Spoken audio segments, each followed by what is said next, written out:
ओम शांति।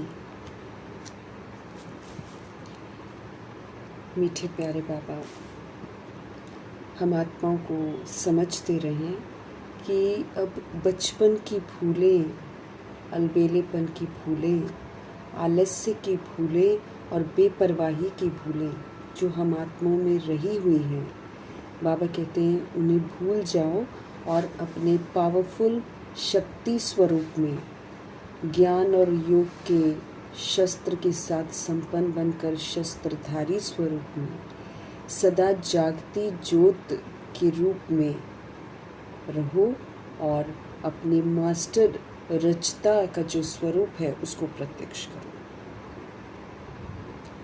दूसरों को देखना, पर चिंतन प्रदर्शन करना, लोग कर लेंगे तो हम भी कर लेंगे, अभी बहुत टाइम है, इस तरह की जो भूलें हम करते हैं ना, भगवान कहते हैं तो जैसी भूलें हम करते हैं वैसी फिर हम रचना भी रच रहे हैं।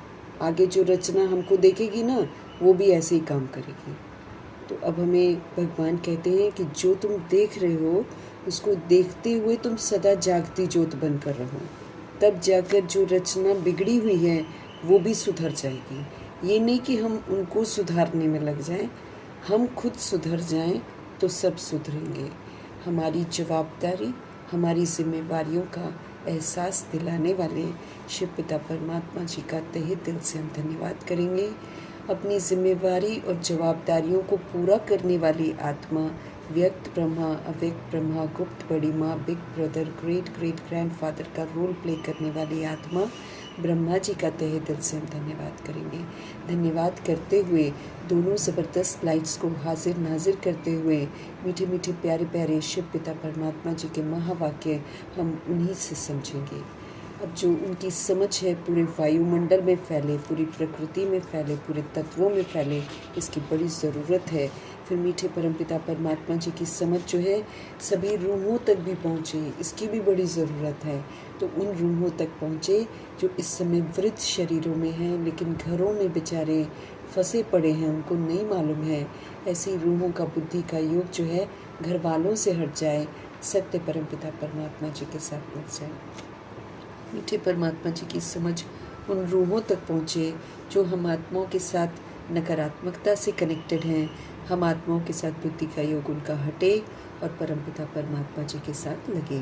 इसी तरीके से लौकिक आत्माओं तक प्रभु जी की समझ समर्पित करेंगे ताकि उन आत्माओं का भी बुद्धि का योग हम आत्माओं से हट जाए, सत्य परमपिता परमात्मा जी के साथ लग जाए। मीठे मीठे प्यारे प्यारे शिव पिता परमात्मा जी की श्रीमत उन रूहों तक पहुँचे जो इस समय आकारी शरीरों में है, उन रूहों तक पहुँचे जो गर्भ जेल में प्रवेश कर गए हैं, उन रूहों तक पहुँचे जो हॉस्पिटलों में पीड़ित हैं, घरों में पीड़ित अवस्था में हैं, उन रूहों तक पहुँचे जो प्राकृतिक आपदाओं के शिकार हैं, उन रूहों तक पहुँचे जो दैहिक हिंसाओं के शिकार हैं, उन रूहों तक पहुँचे जो माया के प्रकोप के कारण अलबेली हो गई हैं, जो तंत्र मंत्र के कारण अलबेली हो गई हैं, जो वाम मार्ग में चली गई हैं, जो वाम मार्ग में जाने की तैयारी कर रही हैं, जिनका पढ़ने को मन ही नहीं करता है, उन आत्माओं तक प्रभु जी की समझ पहुँचे जो वाम मार्ग में चली गई हैं, जो कुमार कुमारियों के शरीरों में है, जो छोटे शरीरों में है, सब तक प्रभु जी की समझ पहुँचे। हर आत्मा को प्रभु आकर्षण हो, दिल से दुआ करेंगे। उन रूहों तक प्रभु जी की समझ पहुँचे जो अपनी संस्था बनाकर बैठे हैं, खुद भी गुमराह हैं, दूसरों को भी गुमराह कर रहे हैं। भिन्न भिन्न सत्ताओं में जो बटी हुई आत्माएं हैं उन तक प्रभु जी की समझ पहुँचे। भिन्न भिन्न दैहिक धर्मों में जो बटी हुई हैं उन तक प्रभु जी की समझ पहुँचे। मठ पंथों में नाम के रूप में न भिन्नता आ गई है, राज्य के नाम पर, भाषा के नाम पर, ना हिंदू मुस्लिम के नाम पर एक दूसरे को मारने और मरने के लिए तैयार हैं। तमाम रूहों तक प्रभु जी की समझ पहुँचे। उन आत्माओं तक प्रभु जी की समझ पहुँचे जो वैश्याएँ बन गई हैं, जो कड़िकाएँ बन गई हैं, जो ऐसे धंधे करवाने वाली आत्माएं हैं, जो किन्नर बन गई हैं, जो अपाहिज इस समय हैं। सभी रूहों को पवित्रता आकर्षित करे, परमात्मा आकर्षित करे। दिल से हम सब दुआ करेंगे। तंत्र मंत्र रिद्धि सिद्धि करने वाली रूहें जो हैं उनको भी सद्बुद्धि आए, वो भी अपने ओरिजिनल स्वधर्म में लौटे।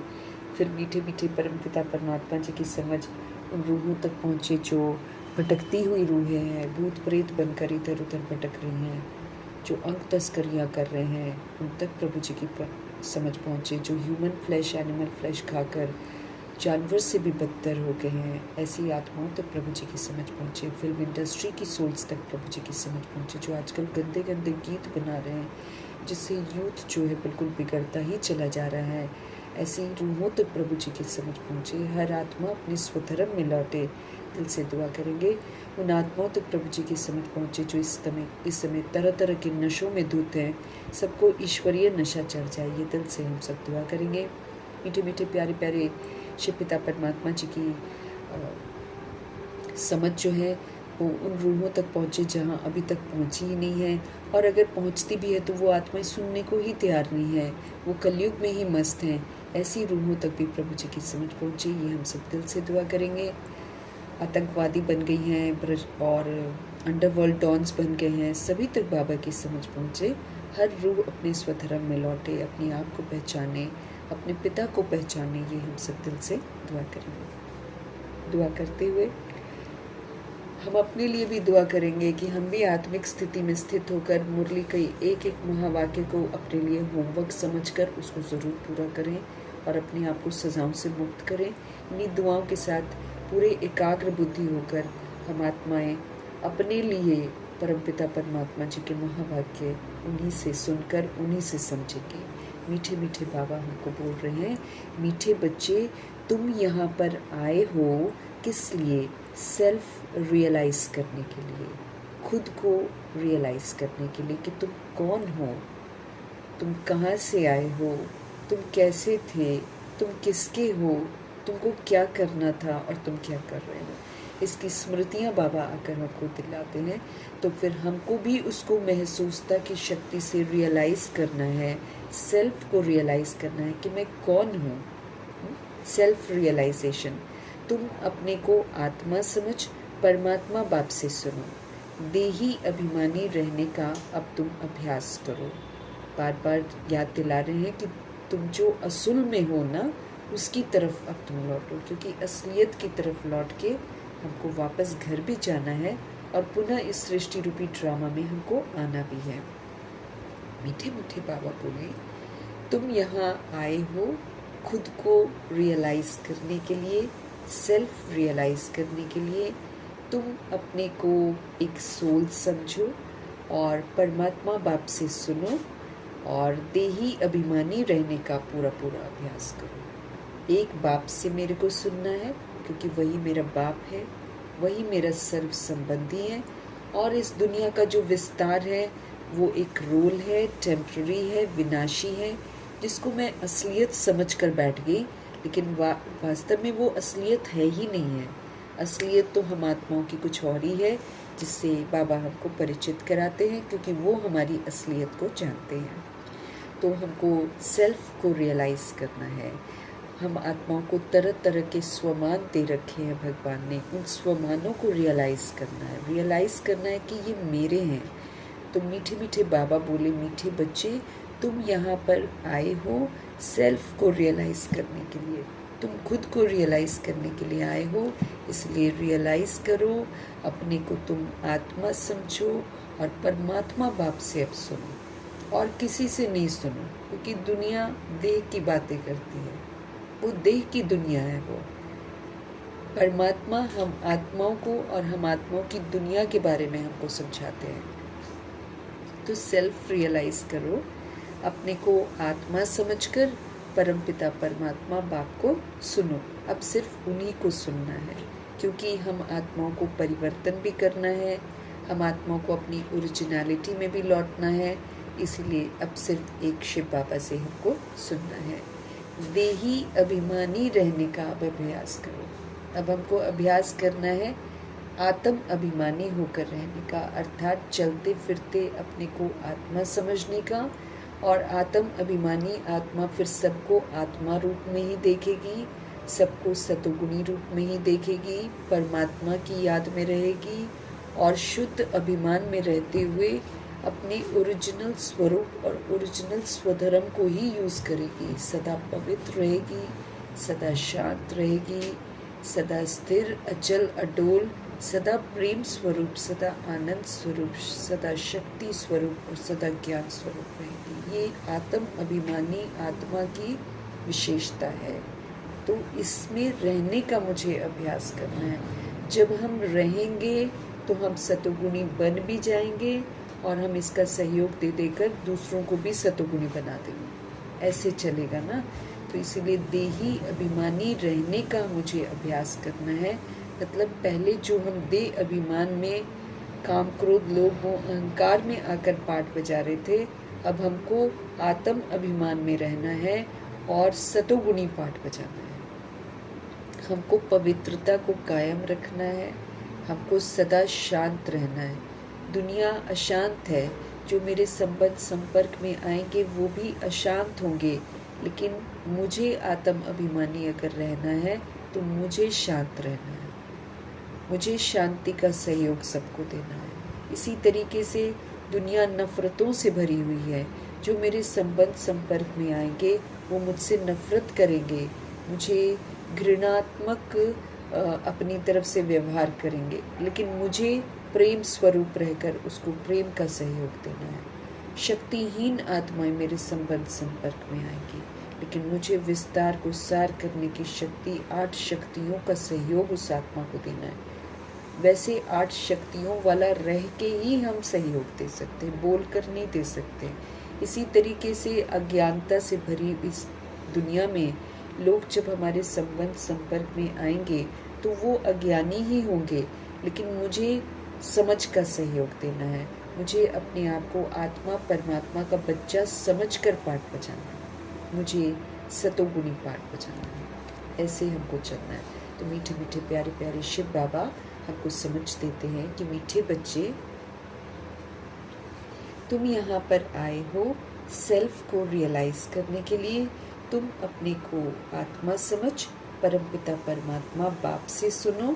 अब तुम देही अभिमानी रहने का अभ्यास करो। ये हमारा होमवर्क है। सारे दिन में आत्म अभिमान रहे कि मैं सोल परमात्मा का बच्चा हूँ, मैं सोल निराकार धाम की रहने वाली हूँ, मैं सोल सतोगुणी सोल हूँ, मैं आत्मा सतयुगी देव आत्मा हूँ। फिर जितने स्वमान भगवान जी ने दिए हैं उनको स्वीकार करते हुए उस स्वमान की जो विशेषता है उसी के प्रमाण मुझे पाठ बजाना है। इस बात का मुझे ध्यान रखना है। तो हम सभी रूहें हैं, हमें अपनी ओरिजिनलिटी की तरफ लौटना है। बार बार इसको पक्का करना है। जैसे बाबा बोलते ना, एक पॉइंट लेकर तुम मनन करते रहो सारा दिन, तो ये मेरे को मनन ज़रूर करना है। मैं निराकार आत्मा हूँ, निराकार परमात्मा की संतान हूँ, निराकार धाम की रहने वाली हूँ, सतोगुणी आत्मा हूँ।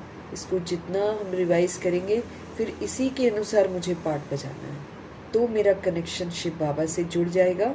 क्योंकि हम अपनी तरफ से देही अभिमानी वाला ही पाठ बजाएंगे, दुनिया चाहे कैसा भी पाठ हमारे साथ बजाए। इस बात को ध्यान में रखना है कि जब मैं सोल हूँ और जब मैं परमात्मा का बच्चा हूँ तो फिर मेरा पाठ जो है वो दुनिया की आत्माओं के पाठ से बिल्कुल अलग होना चाहिए।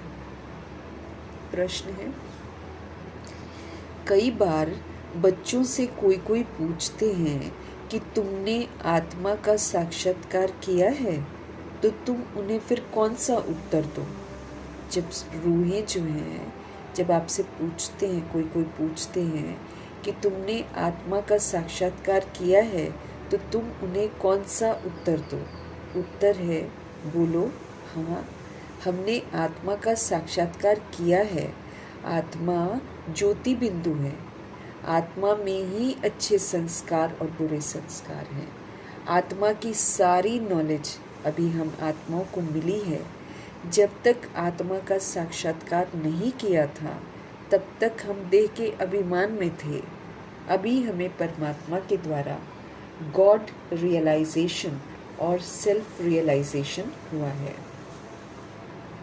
बाबा कहते हैं, कई बार बच्चों से कोई पूछते हैं कि क्या आपने आत्मा को देखा है, क्या आपने आत्मा का साक्षात्कार किया है?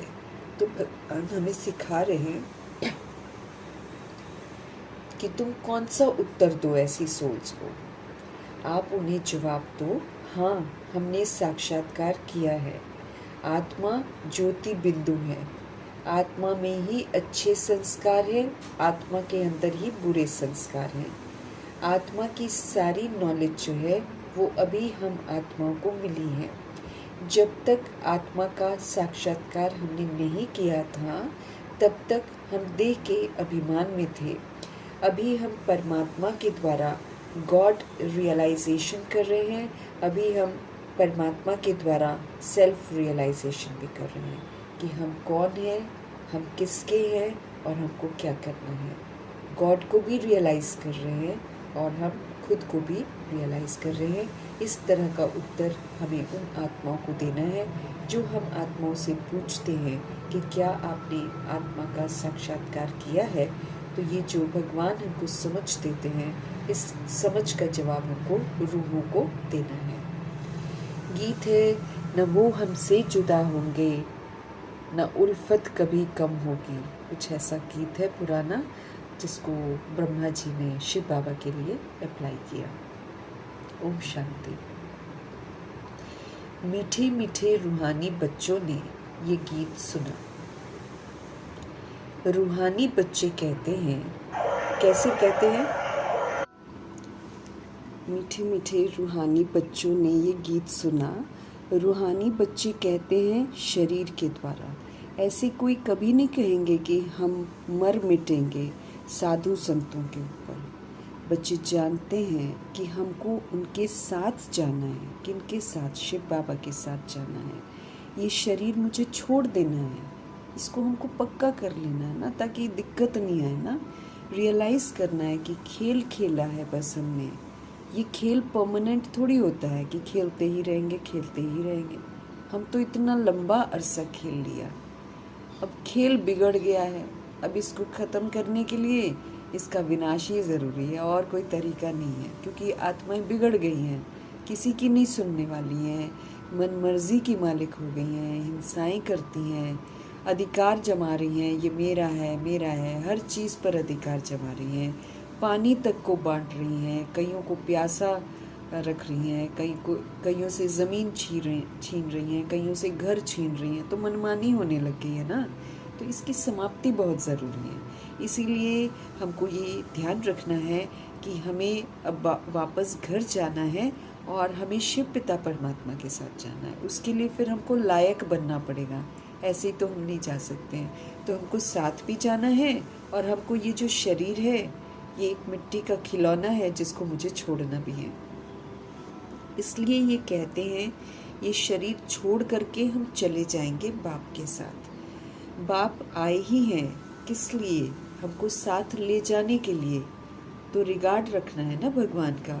फिर साथ चलने के लिए मुझे तैयार भी तो होना है, क्योंकि वो तो ऊंची हस्ती है, वो तो पवित्रता का सागर है। ऐसे पवित्रता के सागर के साथ जाने के लिए हमको पवित्र भी तो बनना पड़ेगा, तभी तो जाएंगे हम साथ। हमें ज्ञान गुण शक्तियों से अपना श्रृंगार भी तो करना पड़ेगा, क्योंकि जो ऐसे करेगा उसी को बाबा साथ लेकर जाएंगे। हमको उनकी सजनी भी तो बनना पड़ेगा। तो सजनी पूरी श्रृंगारी हुई होनी चाहिए, किसके साथ? ज्ञान गुण शक्तियों के साथ, वरदानों के साथ और स्वमानों के साथ पूरी सजी हुई होनी चाहिए, तब बाबा साथ लेकर जाएंगे। तो बाबा कहते हैं बाप क्यों आए हैं? हम सभी आत्माओं को साथ ले जाने के लिए। तो जल्दी जल्दी हमको तैयार होना चाहिए ना। ये बहुत समझ की बात है। बच्चे बुलाते हैं, हम पतितों को आकर आप पावन बनाओ। फिर क्या करूं? यहाँ तो नहीं छोड़ जाएंगे, है ना। बच्चे बुलाते हैं कि हम पतितों को आकर पावन बनाओ, क्योंकि जब सोल्स दुखी होती हैं तो इस तरह भगवान को पुकारती हैं। तो फिर क्या करूं? बाबा कहते हैं यहाँ तो नहीं छोड़ जाएंगे ना, लेकर ही जाएंगे। ये सारी दुनिया इस समय पतित हो गई है। अब इस पतित दुनिया से पावन दुनिया में ले जाने के लिए बाप आए हुए हैं। ये पतित दुनिया हो गई है, ये भ्रष्ट दुनिया हो गई है, ये धर्म भ्रष्ट कर्म भ्रष्ट दोनों हो गई है। अब ये जो दुनिया है इसको हमको छोड़ना है और वापस सबको घर जाना है, और फिर उसके बाद भगवान द्वारा स्थापन पावन दुनिया में आना है। तो इस पतित दुनिया से पावन दुनिया में ले जाने के लिए शिव बाबा आए हुए हैं। हम आत्माओं को वो साथ लेकर जाएंगे और वो ये जो सारी दुनिया है ना, ये विशियस है। ये सारी दुनिया जो है विशियस है, पॉइजनस है, ये भी तुम जानते हो। तुम किसी को विकारी पतित कहेंगे तो भी वो बिगड़ पड़ेंगे। हम किसी को विकारी पतित कहेंगे तो यूं तो मंदिरों में जाकर मत्था टेकते हैं और बोलते हैं मैं नीच हूँ, पापी हूँ, कपटी हूँ, और कान भी पकड़ते हैं। लेकिन अगर हम बाबा के कहने से उनके साथ शेयर करेंगे ना, तो फिर उनको बुरा लग जाएगा, वो बिल्कुल स्वीकार नहीं करेंगे। तुम किसी को अगर विकारी कहोगे, पतित कहोगे तो बिगड़ जाएंगे। मनुष्यों को समझाना है, लेकिन बड़ी युक्ति से, जैसे बाबा हमको समझाते हैं। हमको कितनी युक्ति से हर बात समझाते हैं। पहले महिमा करते हैं, है ना, और फिर उसके बाद हमको हकीकत से परिचित कराते हैं। तो मनुष्यों को समझाना है, लेकिन बड़ी ही युक्ति से। महिमा करनी है किसकी? एक शिव बाबा की महिमा करनी है। अभी तुम बच्चों को नॉलेज मिली है, बड़ी समझ से हमको बात करनी है। नॉलेज मिल गई है ना, अब बड़ी ही समझ से हमको बात करनी है। कहाँ देखते हो, प्रश्न उत्तर करते हैं तो बोलो हम अभी कच्चे हैं, बड़ी बहन आकर रिस्पॉन्ड देगी। कभी कभी होता है, कई आत्माओं के मन में बहुत सारे प्रश्न होते हैं, तो कई सोल्स को वो आंसर पता नहीं होता है। तो ऐसे समय में हमको बहस नहीं करनी चाहिए, बल्कि उनको प्रश्न उत्तर ज़्यादा पड़ जाते हैं ना, और लगता है कि बात बिगड़ रही है, तो उनको कहना चाहिए कि हम अभी कच्चे हैं, हम तो स्टूडेंट्स हैं ना, हम पढ़ रहे हैं, हम कच्चे हैं, बड़ी बहन आकर आपको रिस्पॉन्ड देगी।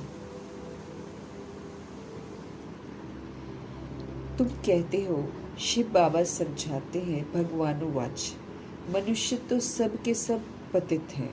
पतित तो भगवान हो नहीं सकता, भगवान जी तो कभी पतित नहीं होते। पतित पावन को बुलाते हैं क्योंकि सब पतित हैं, दुखी हैं।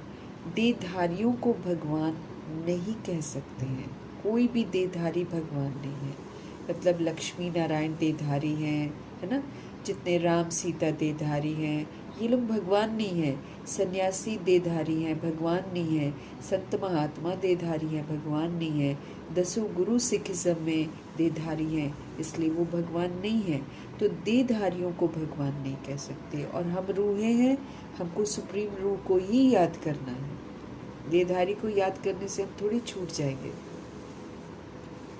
तो देहधारियों को भगवान नहीं कह सकते हैं।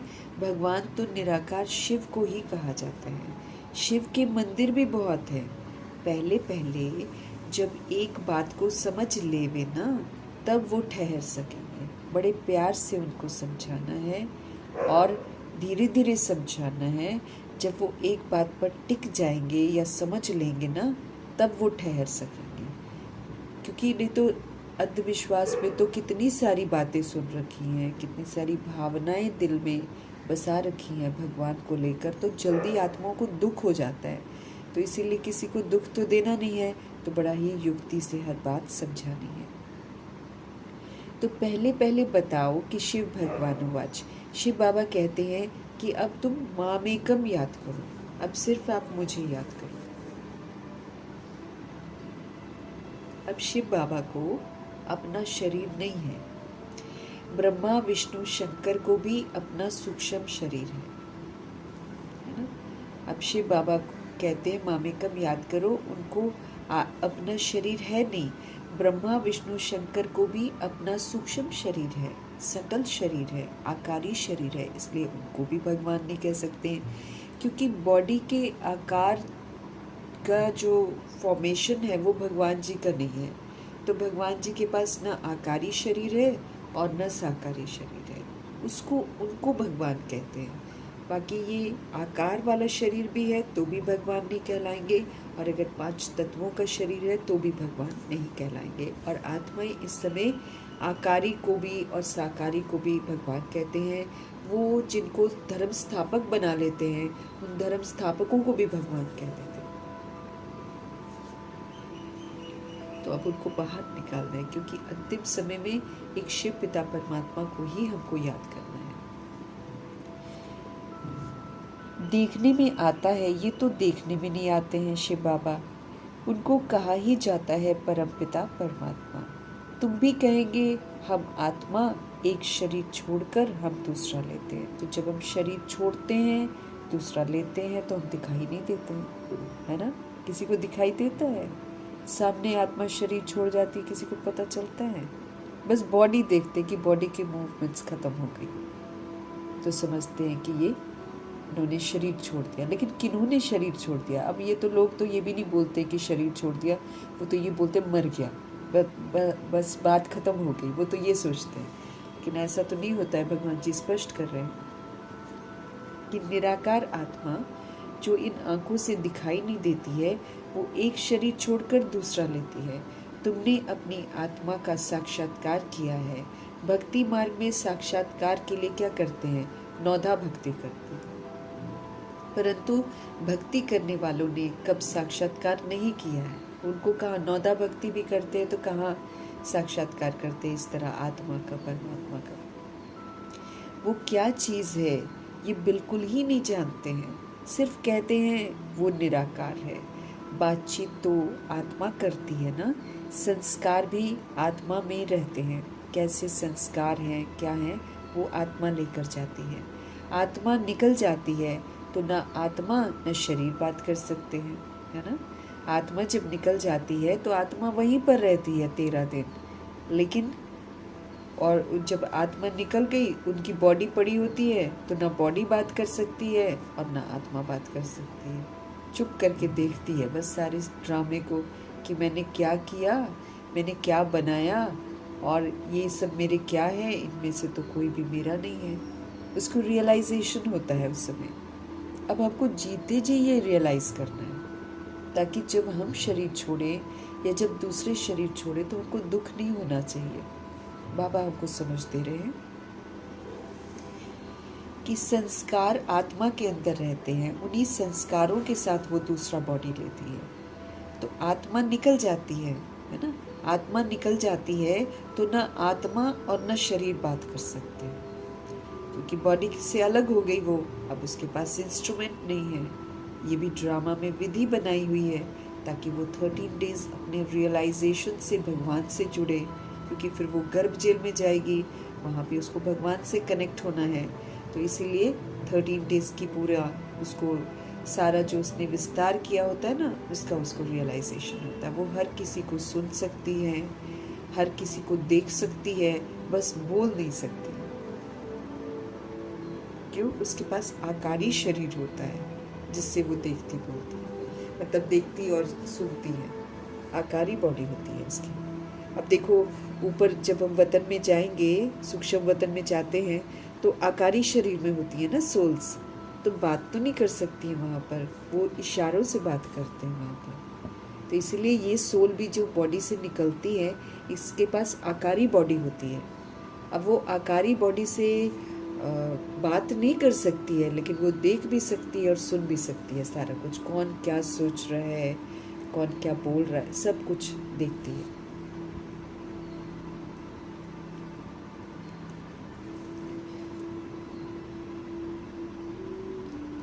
आत्मा निकल जाती है ना, तो न आत्मा कुछ बात कर सकती है और न शरीर बात कर सकता है। आत्मा बगैर शरीर कुछ नहीं कर सकती है। पहले तो आत्मा को पहचानना है और बाप द्वारा ही बाप को पहचान सकेंगे। ये पहचान जो है ये भगवान हमको देते हैं। ये रियलाइजेशन है, हमको रियलाइज़ करना है कि हम एक रूह हैं और हम सुप्रीम रूह की संतान हैं। बाकी तो हम देखने में बिंदी बिंदी हैं एक जैसे। भिन्नता तो हमारे अंदर तब आती है जब हम शरीर में आते हैं। शरीर से हम भिन्न भिन्न हो जाते हैं और ये भिन्नता सारी झूठी हो जाती है। इसमें हम अपने नज़रिए से दूसरे को देखते हैं, अपनी सोच के अनुसार हम दूसरों को देखते हैं। ये वाली भिन्नता हमारे अंदर आ जाती है। अब बाबा वो सारी भिन्नता को मिटाना चाहते हैं। ये मेरा तेरा के गीत जो हम गाते हैं उससे बाहर निकालना चाहते हैं। बंधनों से हमको मुक्त करके स्वतंत्र बनाना चाहते हैं, क्योंकि हम असल में स्वतंत्र आत्माएं, परम धाम निवासी आत्माएं। किसी के आकर्षण और विकर्षण से भगवान हमको मुक्त करना चाहते हैं। तब जाकर हमारी जो ओरिजिनल क्वालिटीज है ना, वो सारी फिर से इमर्ज होगी। किसी भी चीज के मोहताज होने से बाबा हमको मुक्त कराते हैं। हम ऊंचे धाम की रहने वाली आत्माएं हैं, हम सब रॉयल आत्माएं हैं। हम यहाँ नीचे की चीजों को देखकर आकर्षित नहीं हो सकते। तो बाबा हमको समझ दे रहे हैं कि आत्मा को परमपिता परमात्मा का साक्षात्कार कैसे हो सकता है। पहले तो आत्मा को हमको पहचानना है और फिर बाप द्वारा ही बाप को हम पहचान सकते हैं। फिर आत्मा को परमपिता परमात्मा का साक्षात्कार कैसे हो सकता है, जबकि वो अपने को ही नहीं देख पाती है। न जान सकती है न देख सकती है, तो अपने आप रूहे नहीं कर सकती ना, भगवान को आकर बताना ही पड़ता है। भल कहते हैं चमकता है अजब सितारा भृकुटी में, परंतु ये किसको पता नहीं है कि आत्मा में 84 जन्मों का पाठ होता है। उनको ये पता नहीं है कि आत्मा के अंदर 84 जन्मों का पाठ होता हुआ है। मनुष्य बिल्कुल देह अभिमानी रहते हैं, वो तो शरीर ही समझ रहे हैं और शरीर का ही अभिमान है, शरीर में ही वो लोग ऐंठते हैं और सब कुछ करते हैं। तो भगवान कहते हैं मनुष्य ना बिल्कुल देह अभिमानी होकर रहते हैं। अब बाप कहते हैं देही अभिमानी बनो। अब हमारे शिव बाबा बोलते हैं आत्म अभिमानी बनो, आप अपने को आत्मा समझो, फिर मेरे द्वारा सुनो। अब मुरली भी हम पढ़ते हैं ना, हम पहले अपने को आत्मा समझे और फिर सुने तो हमारे पल्ले पड़े कि एक एक शब्द मेरे लिए। बॉडी कॉन्शियस होकर हम सुनते हैं तो आधा समझते हैं, आधा नहीं समझते, भूल जाते हैं। लेकिन जब रूह समझकर सुप्रीम रूह की बात सुनेंगे ना, तब हमको फिक्र हो जाएगी कि मेरे को पवित्र भी बनना है और मेरे को ज्ञान गुण शक्तियों से श्रृंगार भी करना है और मुझे वापस घर चलने के लिए तैयार भी होना है। ये सारा विस्तार सारा झूठ है, ये कर्मों का बंधन है, इससे मुझे बाहर निकलना। तब फिक्र होगी ना। अगर बॉडी कॉन्शियस होकर सुनेंगे तो थोड़ा सुनेंगे, थोड़ा समझेंगे, थोड़ा करेंगे, थोड़ा नहीं करेंगे। इसलिए बाबा हमको समझ दे रहे हैं कि शास्त्रों में लिखा हुआ है भृकुटी में चमकता है अजब सितारा, लेकिन किसी को पता नहीं है कि यहाँ पर आत्मा है और 84 जन्मों का पाठ आत्मा के अंदर ही नूंधा हुआ है। जैसे ब्रह्मा जी के पूरे 84 जन्म का पाठ नूंधा हुआ है, पूरा A to Z। तो वो इतनी छोटी सी बिंदी के अंदर में सारी रिकॉर्डिंग है। बाबा कहते हैं मनुष्य बिल्कुल देह अभिमानी होकर रहते हैं, सारा समय अपने आप को बॉडी समझते हैं। अब बाप कहते हैं अब तुम आत्म अभिमानी बनो, अब तुम आत्मा हो ना, तो आत्मा समझकर पाठ बजाओ, सबको आत्मा रूप में देखो। ये बहुत इम्पोर्टेंट हमारे लिए है, क्योंकि जितना हम समझेंगे उतना ही दूसरे को साक्षात्कार करा सकेंगे। क्योंकि ये बोलने से द्वापर युग और कलयुग की सोल्स नहीं सुनेगी। ये हम कितना आत्म अभिमानी होकर रहते हैं ना, उसको देखकर वो जगेगी। इसलिए ये भी बहुत बड़ी हमारे ऊपर जिम्मेवारी है। अब शिव बाबा हमको कहते हैं देही अभिमानी बनो, आप अपने को आत्मा समझकर फिर आप मेरे से सारी बातें सुनो। बॉडी समझकर मेरे से बातें नहीं सुनो। सुनने वाली कौन है? वैसे भी बाबा कहते बॉडी थोड़ी सुनती है, सुनती तो आत्मा ही है। सुनने वाली आत्मा है, आत्मा को सुनाने वाला परमात्मा चाहिए। मनुष्य को समझाने वाले मनुष्य ही होंगे। ये आत्मा का ज्ञान किसी के पास है नहीं, इसीलिए इसी को बोलते हैं स्पिरिचुअल नॉलेज, क्योंकि भगवान ही स्पिरिट की नॉलेज देते हैं। दुनिया में तो शास्त्र लिख देते हैं और फिर बोलते हैं कि वो स्पिरिचुअल नॉलेज है, लेकिन उसमें आत्मा का तो कुछ बताते ही नहीं है। तो भगवान आकर सही मायने में स्पिरिचुअल नॉलेज हमको देते हैं, आत्मा की पहचान देते हैं। तो ये जो सोल का ज्ञान है ये किसी को भी नहीं है, इसलिए कहा जाता है कि पहले तो आत्मा को आप जानो। पहले आप आत्मा को जानो, पहले आप खुद को सेल्फ रियलाइज करो। आत्मा खुद ही कहती है। आत्मा को हम रियलाइज कैसे करें, ये थोड़ी किसी को पता है कि हमारी आत्मा में कैसे सारा पार्ट भरा हुआ, किसी को पता है क्या? अपने आप को बॉडी ही समझती हैं सोल्स। तो साधु सन्यासी आदि कोई भी बता नहीं सकता है। बाप को ही आकर बच्चों को सेल्फ रियलाइज कराना पड़ता है। हमारे शिव बाबा कहते हैं अपने को आप आत्मा समझो और फिर आप मुझ निराकार परमपिता परमात्मा से सुनो। बार बार देखो बोल रहे ना, अपने को आत्मा समझकर निराकार परमात्मा से सुनो तो सारी बातें हमको समझ में आएंगी। आत्मा और परमात्मा जब मिले तब ये बातें होती हैं। दुनिया को ये पता ही नहीं है कि परमपिता परमात्मा कब आएंगे। दुनिया को ये पता ही नहीं है कि वो कैसे आकर समझाएंगे। ये तो कहीं लिखा नहीं हुआ ना, इसलिए किसी को मालूम नहीं है और कोई यकीन भी नहीं करता। और बॉडी कॉन्शियस हैं सोल्स, तो वो बॉडी को ही देखते हैं, बॉडी को ही सुनते हैं, बॉडी को ही समझते हैं, बाकी सारी बातें उनको समझ में नहीं आती। तो बाबा कहते हैं दुनिया को ये पता ही नहीं है कि परमपिता परमात्मा कब आएंगे और कैसे आकर वो हम आत्मा को समझाएंगे। न जानने के कारण फिर मतभेद में आ जाते हैं। अब बाबा बोलते हैं मैं तो साधारण बूढ़े तक में आता हूँ, अगर भबके में आएंगे तो सारी दुनिया आ जाएगी। अब खूबसूरती इसी में है कि वो साधारण रूप में आते हैं और उस साधारणता में कौन कितना उनको पहचानता है, कितना उनका बनता है, उसी से तो सबको वर्षा मिलता है, उसी से सारी परिवर्तन होता है ना।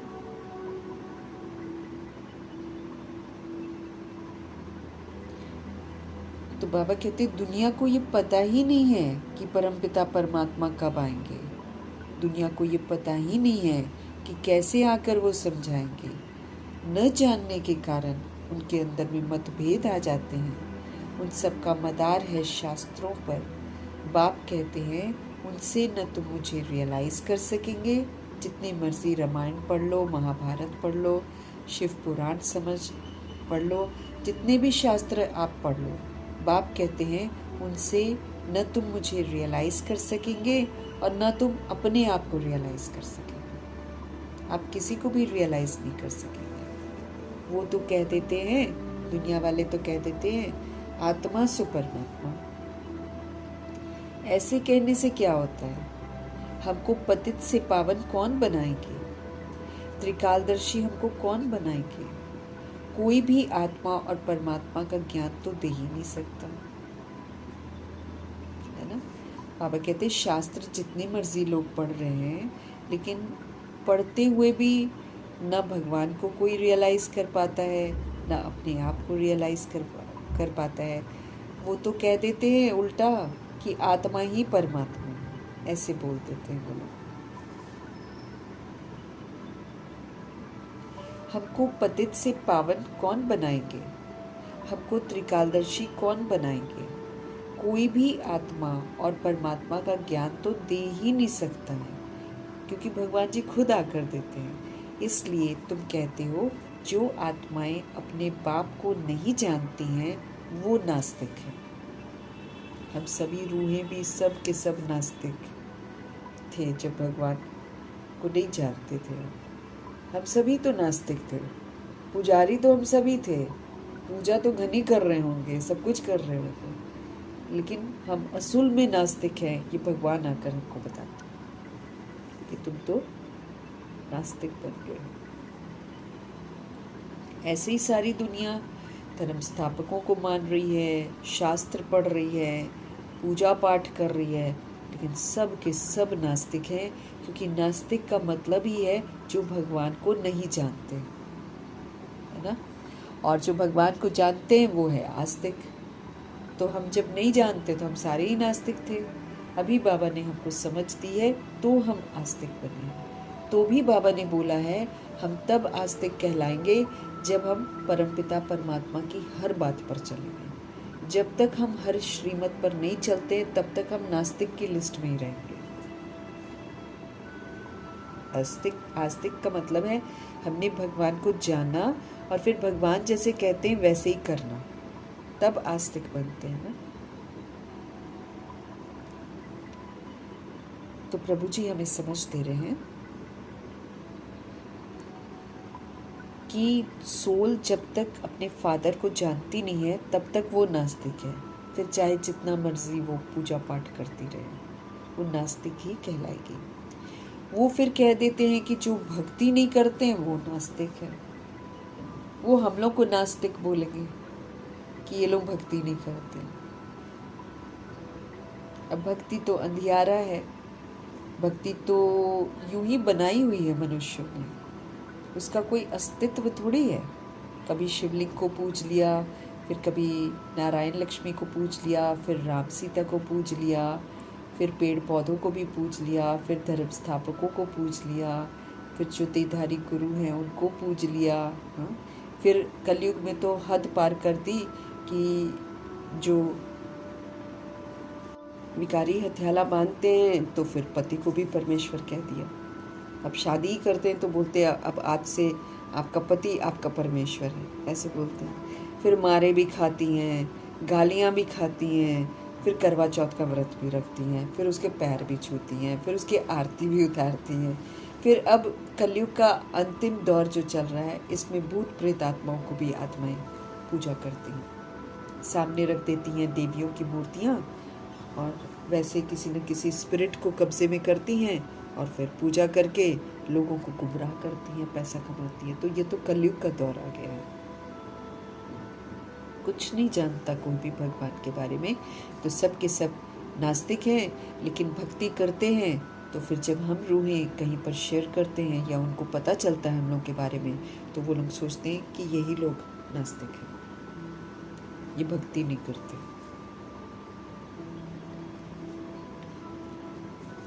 वो कह देते हैं कि जो भक्ति नहीं करते ना वो नास्तिक है। अब तुम बच्चे भक्ति तो करते नहीं हो, है ना?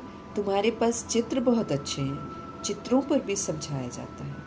कोई ने वर्ल्ड के नक्शे देखे ही नहीं होंगे तो उनको क्या पता चलेगा लंदन कहाँ है, अमेरिका कहाँ है।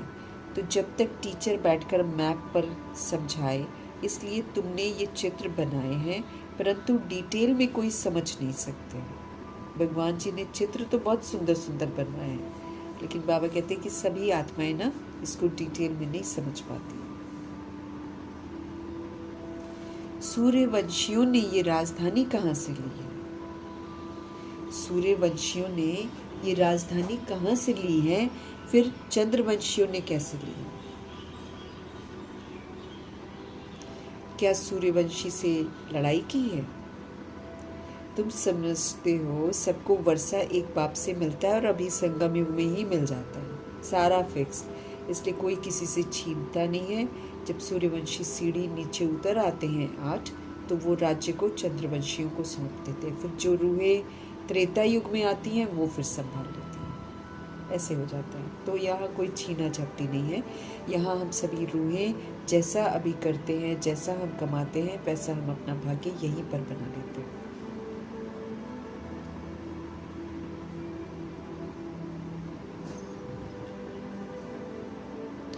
सूर्यवंशियों ने राजधानी कहाँ से ली? फिर चंद्रवंशियों ने कैसे ली? क्या सूर्यवंशी से उन्होंने लड़ाई की? तुम समझते हो सबको वर्षा एक बाप से मिलता है। जैसा हम पुरुषार्थ करते हैं उसके अनुसार वर्षा हमको संगम युग में मिल जाता है, उस पर स्टैंप लग जाती है, फिर वैसे ही ऑटोमेटिकली सब चलता है। अब रिकॉर्डिंग नहीं होगी सूर्यवंशी घराने की तो सोल नीचे आ ही नहीं सकती है। अब जैसे राम सीता वाली जो सोल होगी और उनके जो घराने में आने वाली सोल्स होंगी, जब सूर्यवंशी नीचे आएंगे वो आएंगे ही नहीं, क्योंकि उनको रिकॉर्डिंग नहीं है आत्मा के अंदर। जिसकी जबकि रिकॉर्डिंग होगी वो नीचे उतर आएगी। तो छीना झपटी नहीं है यहाँ पर। दूसरा कोई धर्म ही नहीं होता है ना। तो तुम समझते हो सबको वर्षा एक शिव बाबा से ही मिलता है। सूर्यवंशी चंद्रवंशी तो विश्व के मालिक हैं, दूसरा कोई धर्म ही नहीं होता है, तो लड़ाई की तो वहां पर बात ही नहीं है। अभी तुम समझते हो कि हम विश्व के मालिक कैसे बनते हैं। ऐसे नहीं कि सूर्यवंशियों से चंद्रवंशियों ने जीता या उन्होंने कोई युद्ध करी, नहीं। अलग अलग घराना होता है। अभी जैसे जैसे हम पुरुषार्थ करते हैं वैसे वैसे हम अपने आप को घराने में जाने लायक खुद ही बनाते हैं। जो ज्ञान सूर्य की श्रीमत पर पूरा चलते हैं वो सूर्यवंशी बनते हैं। जो युद्ध नहीं करते हैं वो सिर्फ अच्छाइयों को ही धारण करते जाते हैं, वो ज्ञान सूर्य की श्रीमत पर चलकर सूर्यवंशी बनते हैं। और जो चंद्रवंशी होते हैं वो नापास हो जाते हैं। क्यों? क्योंकि वो बुराइयों को जीतने की कोशिश करते हैं और जीत नहीं पाते हैं, तो इसलिए वो चंद्रवंशी बन जाते हैं।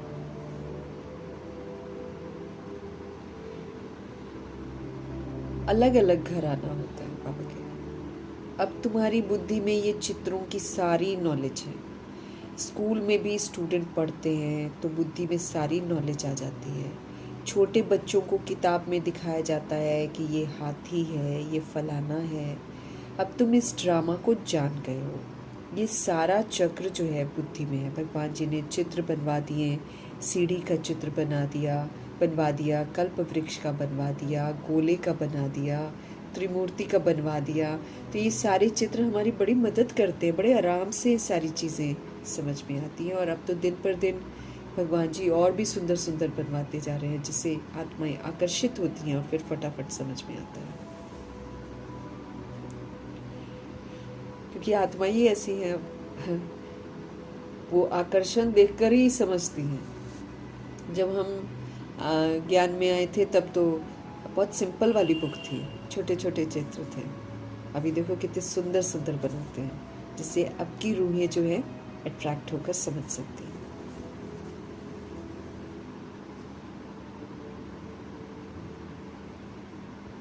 बाबा कहते हैं अब तुम इस ड्रामा को जान गए हो। ये सारा चक्र जो है ना हमारी बुद्धि में है। ये है सारी नई बातें, और इन बातों को ब्राह्मण कुल ही समझेंगे। जो सच्चे ब्राह्मण हैं वो इसको पूरा समझते हैं, क्योंकि उन्होंने पूरी भक्ति की हुई है। तो पूरी भक्ति का रिटर्न क्या होता है कि ज्ञान पूरा समझ में आ जाते हैं। बाकी जैसे जैसे भक्ति होती है ना उतना ही समझ पाती हैं सोल्स एक्चुअली। अब भक्ति कम होती है तो समझ भी कम आती है उनको, और फिर जो भक्ति पूरी करते हैं उनको भक्ति का पूरा फल मिलता है।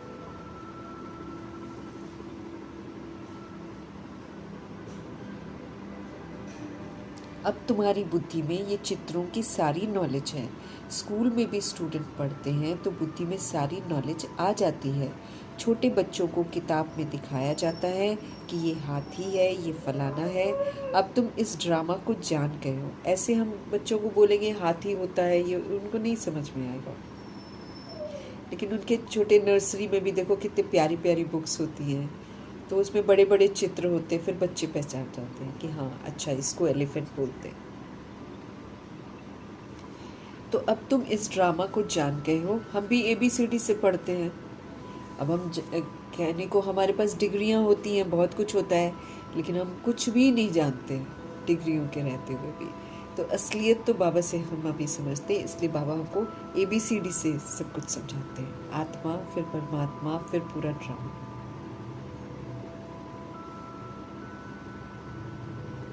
तो अब हम सभी रूहें इस ड्रामा को जान गए हैं। ये सारा चक्र जो है ना बुद्धि में है, ये है सारी नई बातें, और इन बातों को ब्राह्मण कुल ही समझेंगे।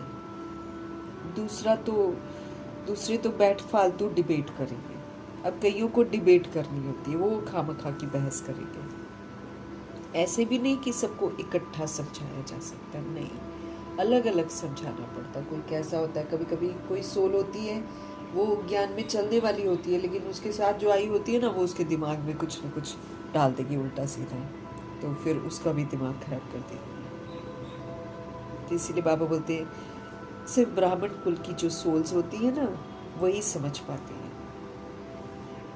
बाकी कई तो आत्माएं ऐसी भी आती हैं वो फालतू का बहस करना शुरू कर देती हैं। ऐसे भी नहीं कि सबको इकट्ठा समझाया जा सकता है, नहीं, अलग अलग समझाना पड़ता है। कायदा भी तो है ना, पहले बाप को फिर आत्मा को समझें, फिर क्लास में बैठें तो समझेंगे, नहीं तो समझ ही नहीं सकेंगे। संशय उठते ही रहेंगे मन में। तुमको समझाना है कि भगवान एक ही है, तुमको समझाना है कि वो ऊंच है। देवताओं को भी भगवान नहीं कह सकते। आत्मा को भी ज्ञान आत्मा का ज्ञान भी अब हमको मिला है। देवताओं को देखो सारे लोग भगवान समझते हैं, अब हम तो नहीं समझेंगे ना। तो बाबा कहते हैं देवताओं को भी भगवान नहीं कह सकते। वो भी भगवान, जो भगवान को याद करता है, जो भगवान से पढ़ता है फिर अच्छा बनता, वो भगवान कैसे हो सकते हैं। जैसे शंकर जी होते हैं, तो शंकर जी के आगे भी हमेशा शिवलिंग पड़ा होता है, वो खुद ध्यान में बैठे होते हैं। तो भगवान किसी का ध्यान थोड़ी करते हैं कभी भी।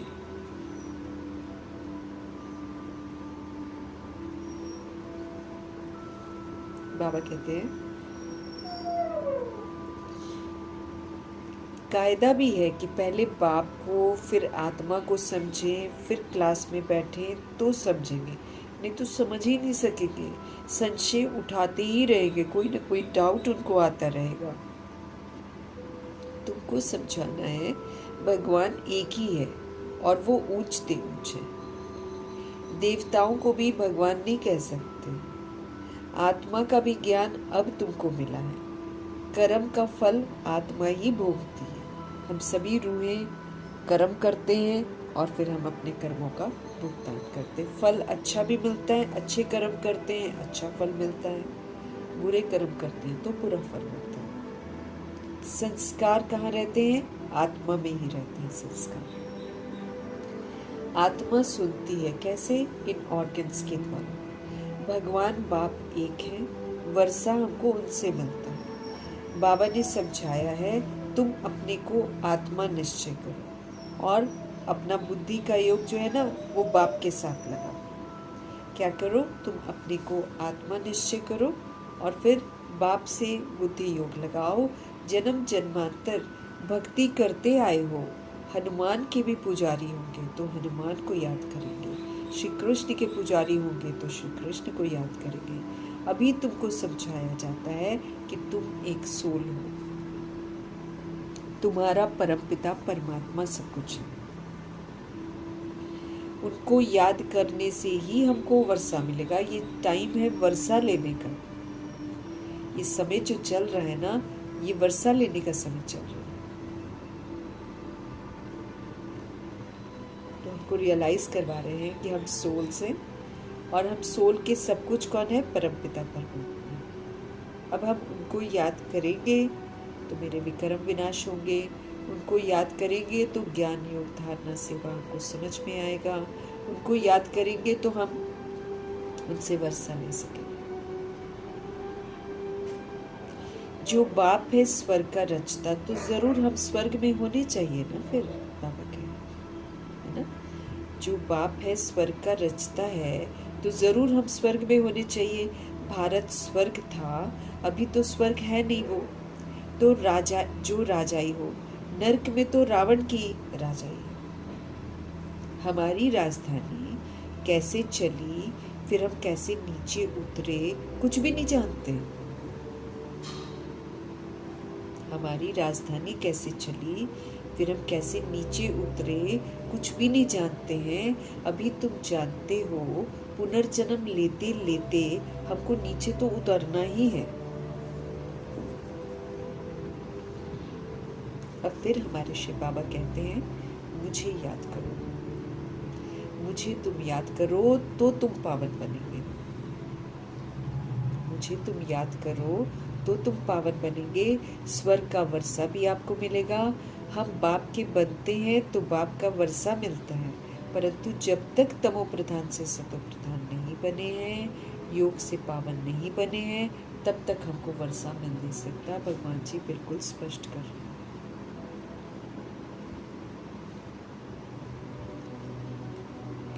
भारत स्वर्ग था, अभी नहीं है, इसीलिए राजाई नहीं है। प्रजा का प्रजा पर राज्य है।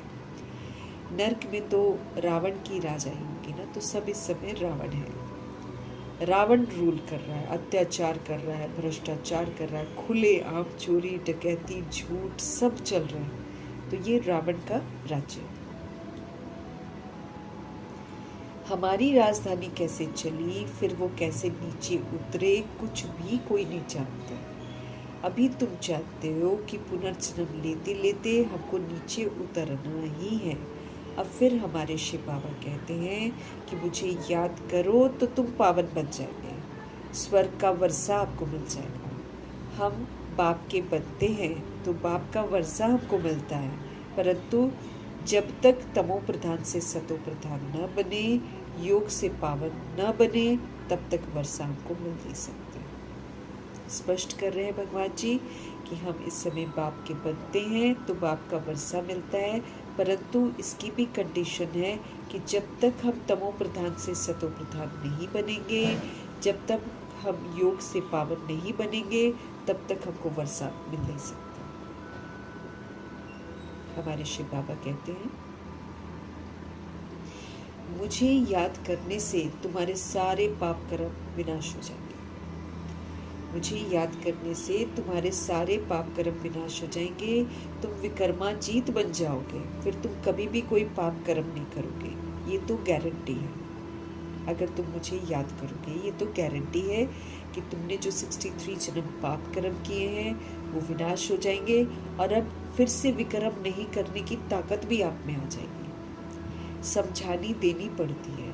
कोई समझेंगे, कोई तेज बुद्धि वाले होते तो शोर मचाने लगते हैं, कोई ना कोई विघन डालने वाले निकल ही पड़ते हैं। कोई हंगामा करे तो बोलना चाहिए एकांत में आकर समझो। यहाँ का कायदा है 7 रोज भट्टी में रहकर समझना, क्योंकि ये ज्ञान नया है, इसके कारण मनुष्य बड़ा कंफ्यूज हो जाते हैं। अब इतनी सारी झूठी बातें सुन रखी होती हैं, फिर उसके बाद सच्ची बातें आती तो फिर हजम नहीं कर पाते ना तुरंत। ज्ञान नया होने के कारण मनुष्य जो है वो कंफ्यूज हो जाते हैं, बुझ जाते हैं। कोई भी पहले नया सेंटर खोलता है तो उसमें होशियार होना चाहिए, जो कि सबको समझा सके। भगवान तो सबका एक है, सब आत्माएं ब्रदर है, परमात्मा सबका बाप है। पुकारते हैं पतित पावन आप, तो जरूर वो पावन है ना, वो कभी पतित होते ही नहीं है। सभी सोल्स क्या है? भाई भाई है।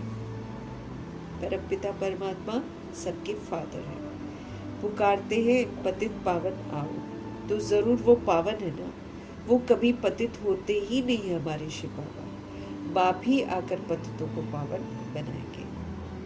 सतयुग में सब है पावन, कलयुग में सब है पतित। पतित बहुत होते हैं और पावन थोड़े होते हैं। सतयुग में सब तो नहीं जाएंगे, बाबा कहते इतनी आबादी है आत्माओं की, संदेश तो प्रभु जी का सभी के पास पहुंचता है, लेकिन सब के सब तो सतयुग में नहीं जाएंगे। जो पतित से पावन बनते हैं ना, वही पावन दुनिया में जाते हैं। जो पतित से पावन बनते हैं वही पावन दुनिया में जाते हैं, बाकी सब निर्वाण दुनिया में चले जाएंगे। जो प्योर बनेंगे वो सचखंड में जाएंगे, और बाकी सारे कहाँ चले जाएंगे? निर्वाण धाम चले जाएंगे। ये भी जानते हैं सारी दुनिया आकर मत नहीं लेगी। संदेश मिलेगा भगवान का सबको, लेकिन सब नहीं लेंगे मत। किसी को यकीन होगा, किसी को नहीं होगा। अब क्रिश्चियन थोड़ी आएंगे, क्रिश्चियनिटी में जो हैं, हाँ जो इस धर्म के वो आ जाते हैं क्रिश्चियंस, लेकिन जो क्रिश्चियन धर्म के हैं वो नहीं आएंगे, जो मुस्लिम धर्म के हैं वो नहीं आएंगे। तो नहीं सुनेंगे यहाँ पर आकर बाबा की बातें। और जो आते भी हैं 16,138 करोड़ में, इसमें भी यथार्थ रीति सब नहीं समझते। इसीलिए सूर्यवंशी घराने में, नई दुनिया में, पावन दुनिया में बहुत कम सोल्स आती हैं। तो बाबा कहते हैं पावन थोड़े होते हैं, सतयुग में सब तो नहीं जाएंगे। जो पतित से पावन बनते हैं ना, वही पावन दुनिया में जाते हैं, बाकी सारे निर्वाण दुनिया में चले जाएंगे। ये भी जानते हैं कि सारी दुनिया आकर मत नहीं लेगी। ये मुश्किल है जो तुम सारी दुनिया को मत दो। अभी सबकी कयामत का समय चल रहा है, सभी के हिसाब किताब चुकते हो रहे हैं, सब ने बैठ कर माँ करे हुए, तो हिसाब किताब सेटल होने का ये समय चल रहा है। अभी सबकी कयामत का समय है, अब जस्टिस का समय है। दुनिया कलयुग में तो न्याय नहीं होता ना, तो अब सुप्रीम जस्टिस आते हैं और फिर सारी दुनिया को न्याय होता है। कयामत के इस समय में सभी के हिसाब किताब चुकते होते हैं। विनाश बॉडी का सबका होना है। समझाने की बड़ी युक्ति चाहिए, भगवान जी कहते हैं। जो शांति में बैठकर सारी बातें सुने, किसी भी तरह का डिस्टर्बेंस ना करें। पहले पहले तो हमें शिव पिता परमात्मा का परिचय देना है। शिव बाबा ही पतित पावन ठहरे ना, वही समझाते हैं। गीता में भी अक्षर मशहूर है। पतित पावन बाप ही कहते हैं कि मुझे याद करो, तुम्हारे सारे पाप कर्म विनाश हो जाएंगे। गीता से ही ये अक्षर ताल्लुक रखता है। शिव बाबा ने कहा है, मुझे तुम याद करो। मैं सर्वशक्तिवान हूँ, मैं पतित पावन हूँ। तो हमको पावन भी बनना है, हमको शक्तियाँ भी लेनी है, हमको ज्ञान भी लेना है। तो ये सारा कुछ तो शिव बाबा के पास है। तो जिसको हम याद करेंगे उसी से तो मिलेगा ना मुझे सब कुछ।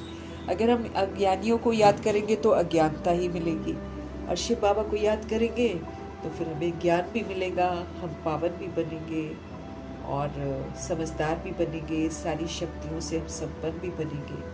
तो शिव बाबा ने कहा है, मुझे तुम याद करो, मैं सर्वशक्तिमान हूँ, मैं पतित पावन हूँ, गीता ज्ञान दाता हूँ, मैं ज्ञान का सागर हूँ।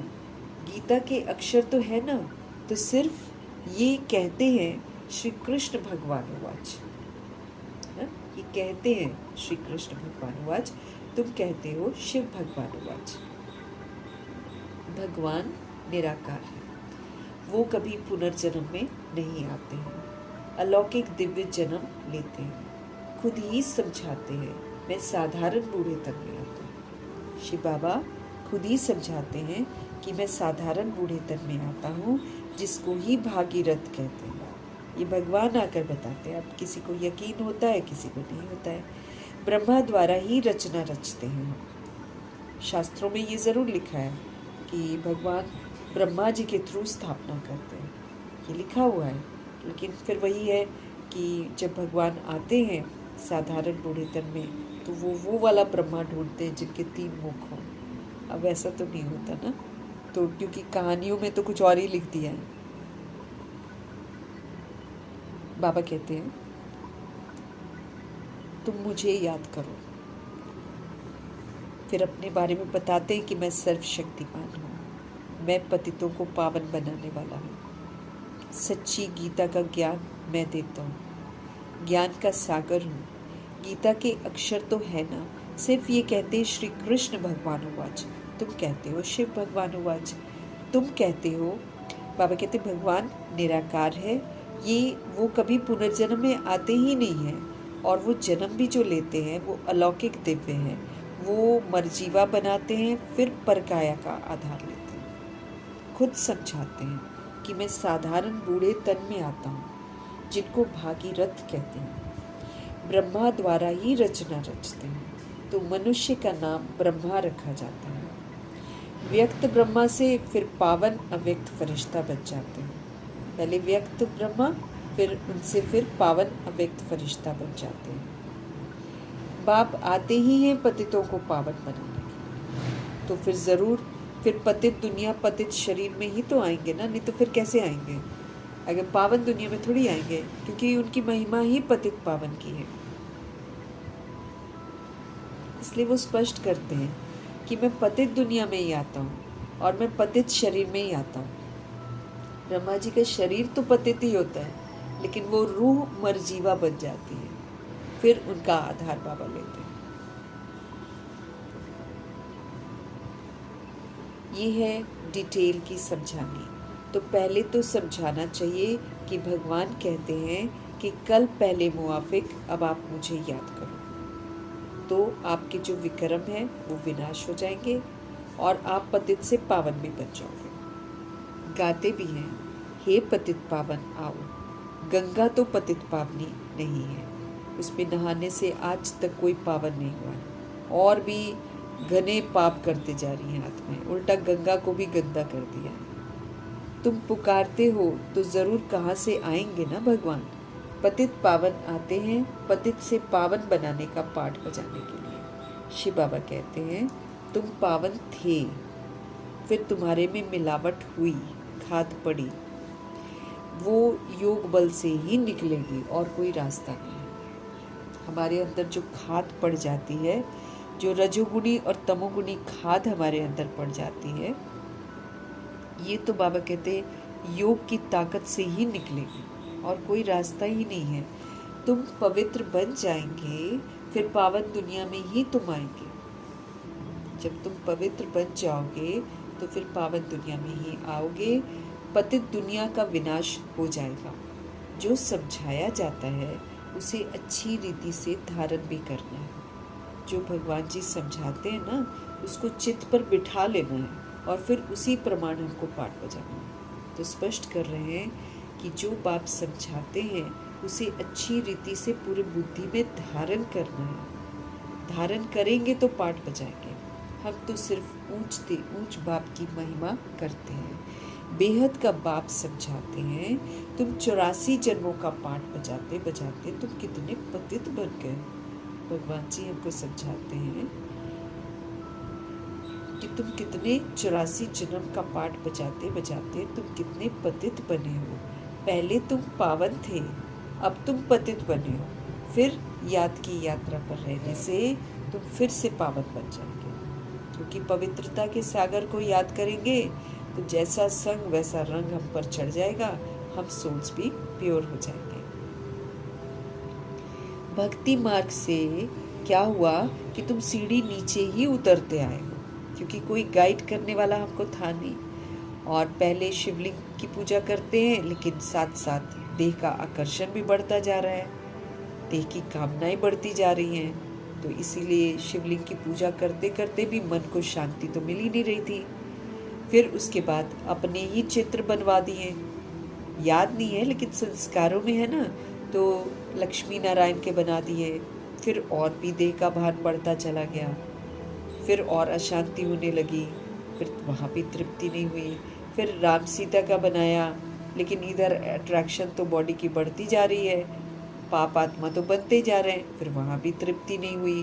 फिर क्या किया, अपना जो पुरुषार्थ का चित्र था ना, कहीं संस्कार में होगा तो गणेश जी बना दिए, हनुमान जी बना दिए। ये तो पुरुषार्थ की तस्वीर है, इसको बना दिया, कभी शंकर को बना दिया, और साथ में पाप कर्म बढ़ते ही जा रहे हैं। इसलिए उनको समझ में नहीं आ रहा था कि ये क्यों हो रहा है। तो इस तरह से भक्ति का विस्तार सभी रूहों ने कर दिया, लेकिन भक्ति से कुछ मिला ही नहीं, और भी पतित बनते चले गए और सबको पतित बनाते गए और अशांत होते गए, भ्रष्ट होते गए, धर्म भ्रष्ट, कर्म भ्रष्ट सब बन जाते हैं। तो बाबा हमको याद दिला रहे हैं कि भाई तुम पहले पावन थे, फिर तुम्हारे में रजोगुणी और तमोगुणी मिलावट हुई, वो योग के बल से ही अब निकलेगी, और वो भी एक्यूरेट योग। निराकार आत्मा निराकार परमपिता परमात्मा से कनेक्ट हो जाए, देह का भान बीच से हट जाए, तुम पवित्र फिर बन जाएंगे, फिर तुम पावन दुनिया में ही आएंगे। पतित दुनिया, इसका डिस्ट्रक्शन हो जाएगा, ये विनाश हो जाएगी। इसमें सारे शरीर खत्म, सारे शरीर का विस्तार खत्म, सारे शरीर के वस्तु वैभव सब खत्म। रूह निकल कर देखेगी कि मैंने क्या क्या गलतियां करी। हर रूह जो है आकारी शरीर में देखेगी सारा कुछ, फिर रियलाइज करेगी, फिर उसमें प्योरिटी आएगी, फिर भगवान को याद करेगी, फिर वापस घर जाएगी। तो ये विनाश इसीलिए बाबा बोलते बहुत न्यायकारी है और कल्याणकारी है, क्योंकि इसी विनाश से रूहें फिर से अपनी ओरिजिनलिटी में लौटती हैं। बिना ओरिजिनल में लौटे घर वापस जा नहीं सकती हैं रूहें। तो बाबा हमको समझते रहे। ये जो पतित दुनिया है, ये जो हमको दिखाई दे रही है, ये तो हो जाएगी विनाश। जो समझाया जाता है उसे अच्छी रीति से बुद्धि में बिठाओ, मतलब धारण करो।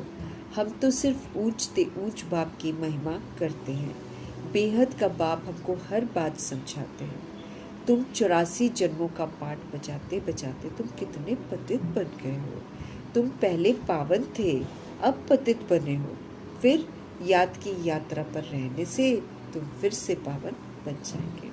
हम सभी आत्माएं जितना बाबा को याद करेंगे, वो पवित्रता का सागर है, उतना ही फिर हम पावन बनते जाएंगे। भक्ति मार्ग से तुम सीढ़ी नीचे ही उतरते आए हो। ये तो बिल्कुल सहज बात है। ये तो बच्चों की बुद्धि में बैठना चाहिए। सवेरे उठकर विचार सागर मंथन करना चाहिए। फिर जो भी आए उनको समझाना है। मुरली की मुख्य पॉइंट्स नोट कर देनी चाहिए, फिर रिपीट भी करनी चाहिए, जो दिल पर सब कुछ पक्का हो जाए, है ना। विचार सागर मंथन भी करना है सुबह उठकर, कि कैसे हम ड्रामा में आते हैं, कैसे कुछ अरसे तक तो अच्छा पाठ बजाते हैं, और वो जो अच्छा पाठ बजाते हैं उसके लिए पुरुषार्थ अभी करना है, अकर्म के संस्कार मुझे अभी बनाने हैं। फिर रियलाइज़ करना है कि क्या चीज़ है जिससे हम सीढ़ी नीचे उतरे हैं, किस चीज़ ने हमको इतना गिरा दिया। इसको रियलाइज़ करके बुद्धि में बिठाना है, ताकि हम वो गलतियाँ फिर ना करें। अब जैसे बाबा हमको समझ देते हैं कि काम देह का अभिमान सबसे पहले, और फिर उसके बाद कामनाएं, उसके बाद क्रोध, उसके बाद लोभ, मोह। इससे हम बिल्कुल तुच्छ बुद्धि बन गए हैं, इससे हम बिल्कुल पाप आत्मा बन गए। तो जब अंदर से रियलाइज़ करेंगे तो फिर हम वो कर्मा करना छोड़ेंगे। ऐसे बाबा कहते हैं कि आप रियलाइज़ करो, सवेरे उठकर आप विचार सागर मंथन करो, फिर जो भी आए उनको समझाओ, फिर मुरली की जो मेन पॉइंट्स हैं उसको नोट करो, फिर उसको रिपीट करो, मनन चिंतन करो, तो दिल में फिर पक्का हो जाए। जैसे चलते फिरते निराकार आत्मा हूँ मैं, निराकार परमात्मा का बच्चा हूँ मैं, निराकार धाम की रहने वाली हूँ मैं, सतोगुणी आत्मा हूँ मैं, सतयुगी देव आत्मा हूँ मैं। बार बार इसको पक्का कराएंगे तो बैड वाला पार्ट बजाना बंद करेंगे, नहीं तो बार बार बैड पार्ट बजाते रहते हैं, देह अभिमान में आ जाते हैं। तो देह अभिमान से निकलने के लिए ये बहुत ज़रूरी है कि हम बार बार अपने आप को रियलाइज़ कराएं। भगवान जो हमको बताते हैं उस पर हम विचार सागर मंथन करें, फिर उसको बार बार मनन करके अपने आप को स्वीकार करवाएं कि हम सोल्स हैं, और दुनिया में जितनी भी शरीर दिखाई दे रहे हैं उन सब में रूहें हैं। इस सब में वो विस्मृत हैं, क्योंकि हम विस्मृत हैं। अभी मेरी जवाबदारी है कि मुझे स्मृति स्वरूप बनना है। मेरे स्मृति स्वरूप बनने का सहयोग जो है उनको स्मृति में लाएगा। वो भी जग जाएंगे, वो भी प्रभु के बनेंगे, वो भी अपने आप को सुधारेंगे। ऐसे करके मुझे अपने आप को समझाना है कि मेरे ऊपर बहुत बड़ी जवाबदारी है, नहीं तो फिर हमको सज़ा मिलेगी। तो बाबा कहते पॉइंट्स को लिखो, नोट करो, रिपीट करो, और फिर दिल में पक्का करो। पहली मुख्य बात है बाप को याद करना है। अपने आप को समझाना है कि मुझे और किसी को याद नहीं करना है, क्योंकि जब मैं और किसी को याद करती हूँ तो मैं पाप आत्मा बनती हूँ, और जब मैं शिव बाबा को याद करती हूँ तो मैं पुण्य आत्मा बनती हूँ। और समय है इस पुण्य आत्मा बनने का और दूसरी सोच को भी पुण्य आत्मा बनाने का। इसलिए हमको अपने ऊपर विशेष ध्यान देना है। तो पहली मुख्य बात है कि बाप को याद करो। बाप ही कहते हैं मन मना भव, मुझे याद करो, कि मन को अब तुम मेरे में लगाओ, अब तुम मुझे याद करो, तो तुम्हारे जितने भी पाप कर्म है ना सारे विनाश हो जाएंगे। यकीन दिलाते हैं भगवान की और कोई रास्ता ही नहीं है। एक तो पुण्य कर्म करने हैं, तो पुण्य कर्म भी हम बाबा की याद में रहकर ही कर सकते हैं, उससे भी मेरा हिसाब किताब कम होता है। जैसे हम शुभ भावना शुभकामना अगर सभी रूहों के लिए रखेंगे, उससे भी मेरे पाप कर्म कटते हैं। लेकिन जो भी हम करेंगे वो बाबा की याद में करेंगे, इसीलिए याद तो मुख्य है।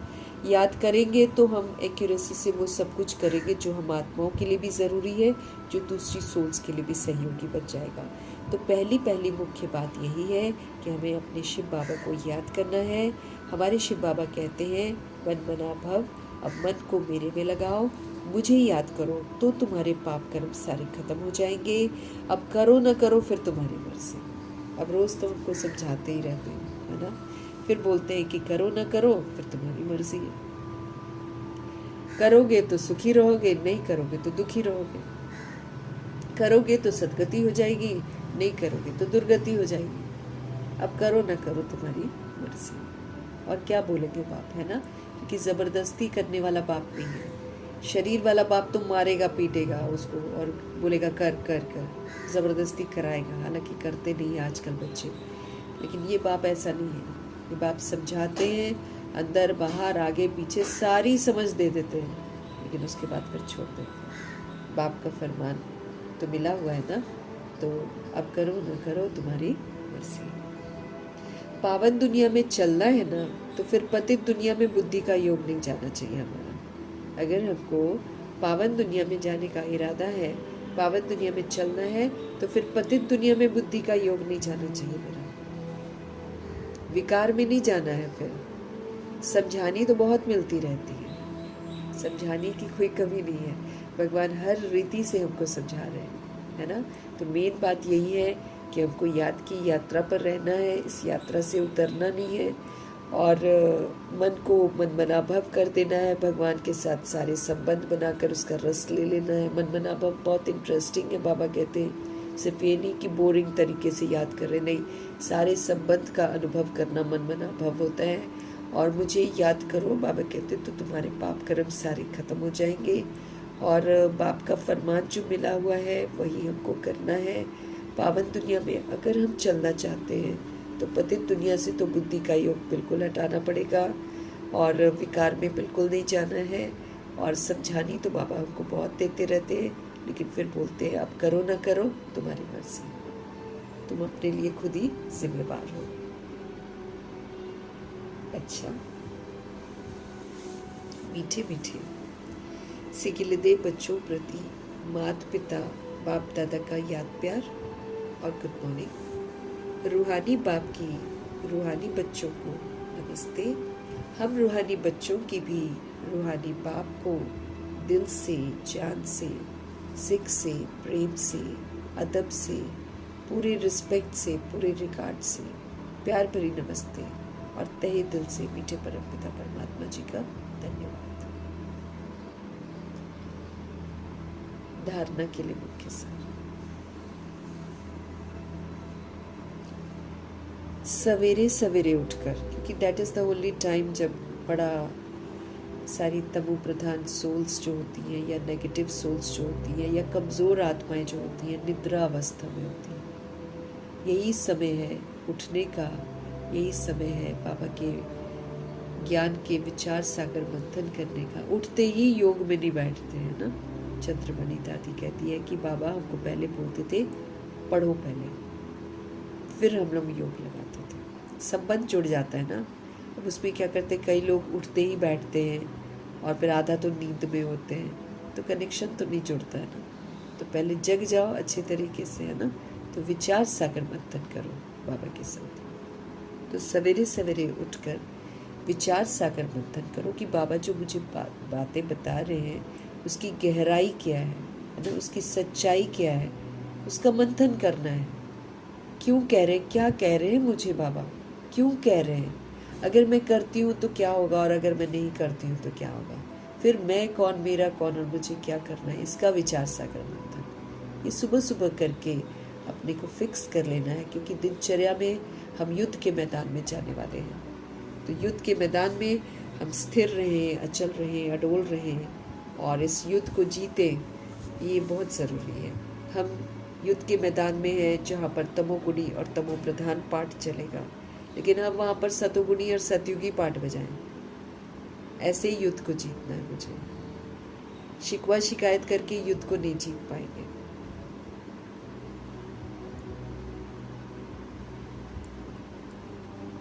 शांत, स्थिर, अचल, अडोल रहकर हमको युद्ध को जीतना है।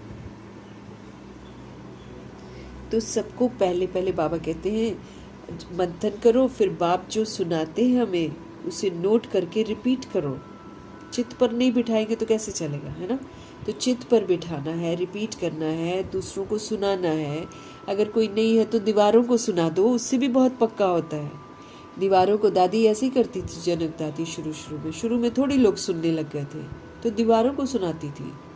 कमरे को सुनाओ, शुद्ध होगा वायुमंडल। अड़ोसी पड़ोसी को इमर्ज करके सुनाओ, वैराग आए उनमें भी, सच्चाई को जानने की चाह ना उठे उनकी।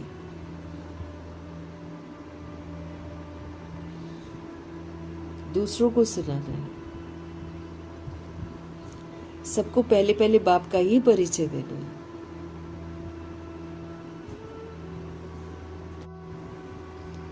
तो सवेरे सवेरे उठकर विचार सागर मंथन करना है। बाप जो सुनाते हैं उसे नोट करके रिपीट करना है, दूसरों को सुनाना है। सबको पहले पहले बाप का ही परिचय देना है, सबसे पहले बाप का परिचय देना है सबको। पावन दुनिया में चलने के लिए इस पतित दुनिया से बुद्धि का योग निकाल देना है। अगर हम चाहते हैं कि पावन दुनिया में हम चलें तो पतित दुनिया से बुद्धि का योग बिल्कुल निकाल देना। पतित दुनिया में हमारा बुद्धि का योग रहेगा तो हम पावन दुनिया की तैयारी कर ही नहीं सकेंगे, क्योंकि ये जो यहाँ का भबका है, ये झूठा भबका, ये फंसा के रखेगा। ये मायावी है ना, तो मायावी भबका हमको फंसा के रखता है। इसीलिए भगवान कहते हैं अगर तुमने जाना है पावन दुनिया में तो आपको बुद्धि योग पतित दुनिया से तो हटाना ही पड़ेगा। इसलिए मम्मा ने देखो पीठ करी, मम्मा अव्वल नंबर ले गई। आते जाते भी पुरानी दुनिया को नहीं देखती थी, आते जाते। और उल्टा कोई बोलता भी था ना देखो, तो मम्मा बोलती थी क्या देख रहे हो कलयुग को, है कोई चीज़ जो हमको यहाँ पर आकर्षित करे। तो उनका पूरा ध्यान पावन दुनिया की तरफ था। तो देखो कंप्लीटली प्योर बनकर अव्यक्त फरिश्ता बन गए। तो जब तक हम पतित दुनिया में बुद्धि का योग मेरा है, तब तक हम पावन दुनिया में चलने की तैयारी कर ही नहीं सकते। हम इसी को ठीक करने में लगे रहेंगे और ये ठीक होने वाली नहीं है। पतित दुनिया में अगर हम सोचेंगे कि कुछ ठीक हो जाए तो यहाँ पर ठीक कुछ नहीं होने वाला है। इसका तो विनाश होना है, इसका और कोई सल्यूशन ही नहीं है। इसको अगर हम बोले कि इसको हम शांति जैसा बना दें, इसमें सुधार ले आए, तो न दूसरों में हम सुधार ला सकते हैं, न इस दुनिया में सुधार ला सकते हैं। हम नई दुनिया की तैयारी जरूर कर सकते हैं। तो उसके लिए पुराने पतित दुनिया से मेरा बुद्धि का योग बिल्कुल हट जाना चाहिए। ये पुरानी पतित दुनिया जो है, ये हमारा बुद्धि का योग भगवान से लगने ही नहीं देगी। इधर उधर फंसा देगी हमको बुरे तरीके से, टाइम वेस्ट करवा देगी, मिलेगा हमको कुछ भी नहीं। सतगुरु जी का आज का वरदान है, नंबर 1 बिजनेसमैन बन। एक एक सेकंड को, एक एक संकल्प को ना, उसको सफल करो, उसमें कमाई जमा करो, तो क्या बन जाओगे? पदमपति बन जाओ। नंबर 1 बिजनेसमैन अगर हमको बनना है, व्यापारी बनना है ना, तो नंबर 1 बिजनेसमैन अगर बनना है तो एक एक सेकंड, एक एक संकल्प में कमाई जमा करनी है हमको।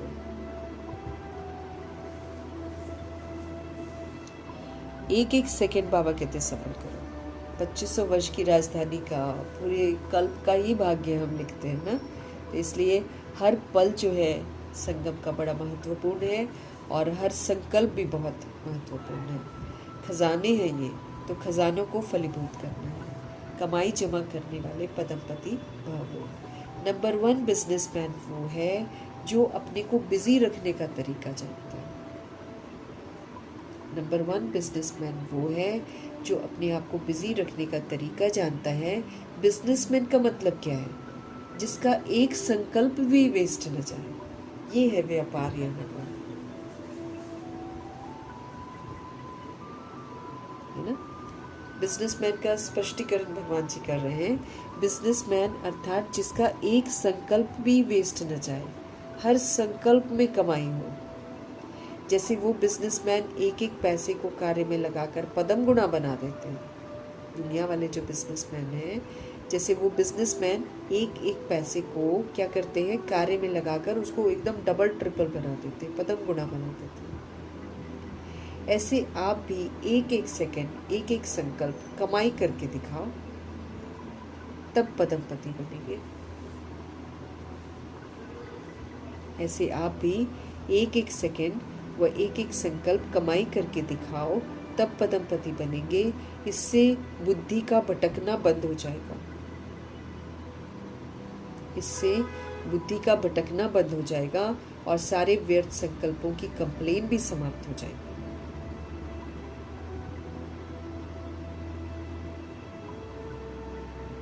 इससे बुद्धि का भटकना बंद हो जाएगा और व्यर्थ संकल्पों की जो कंप्लेन है ना, वो भी समाप्त हो जाएगी।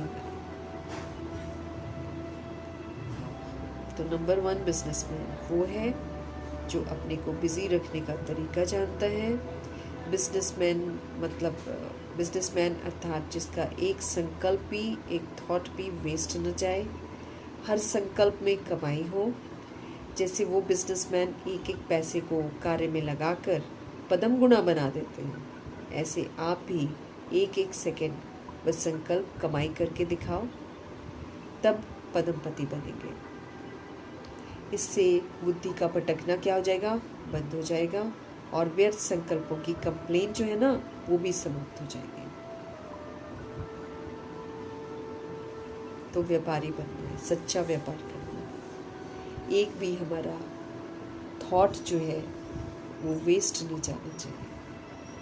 हर संकल्प में कमाई होनी चाहिए। और कमाई कब होती है, जब हमारा हर संकल्प अपने लिए भी और दूसरी सोल के लिए भी शुद्ध हो, समर्थ हो, सकारात्मक हो, पवित्र हो, कल्याणकारी हो, तब सफल हो। जहाँ हमने कमज़ोर संकल्प करे तो फिर हमने टाइम वेस्ट किया। हम बॉडी का संकल्प करते हैं, हम वेस्ट करते हैं। सोल तो पावरफुल है ना,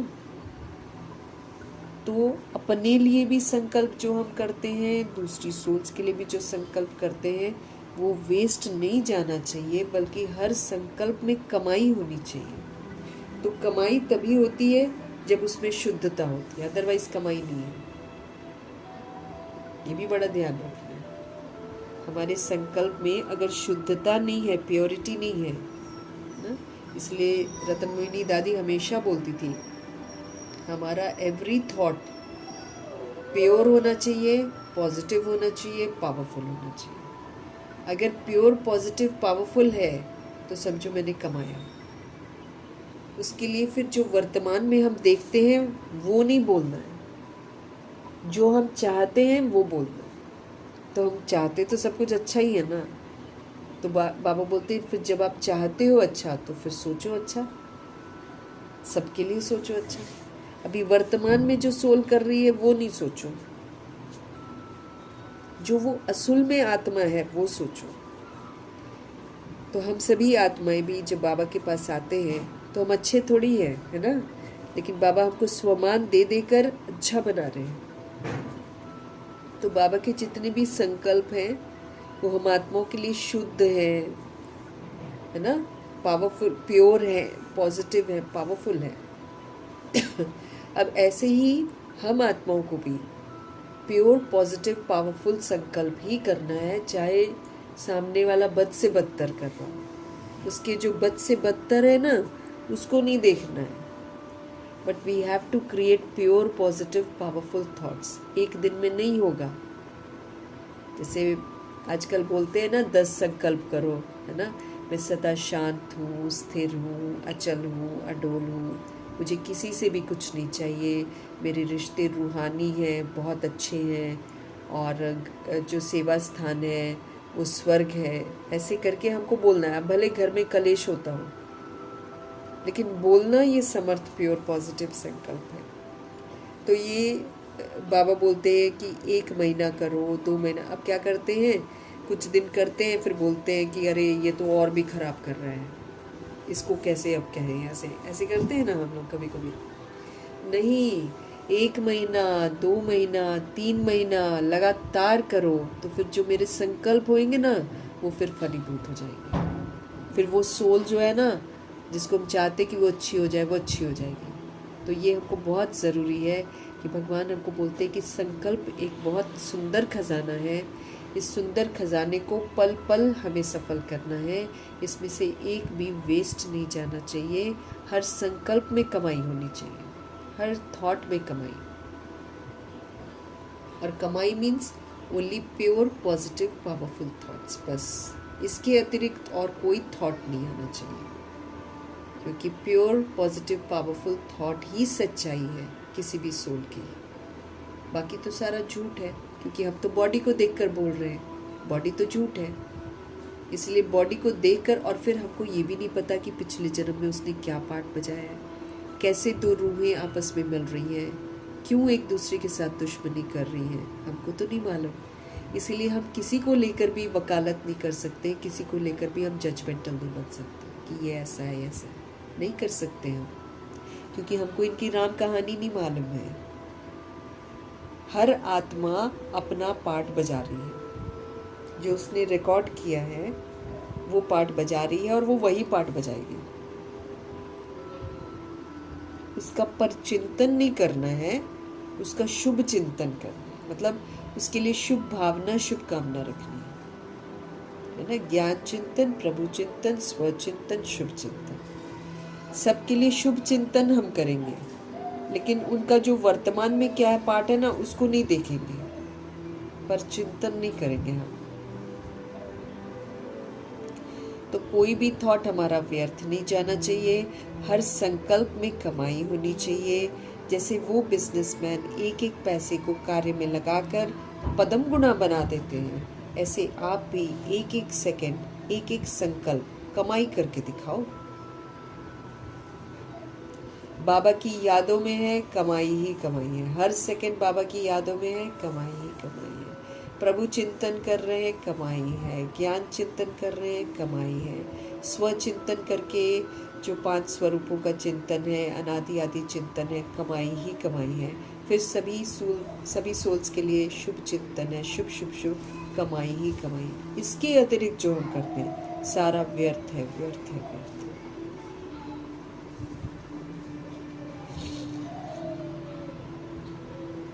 तो बाबा कहते हैं एक एक पैसे को कार्य में लगाकर पदम गुना बना देते हैं व्यापारी।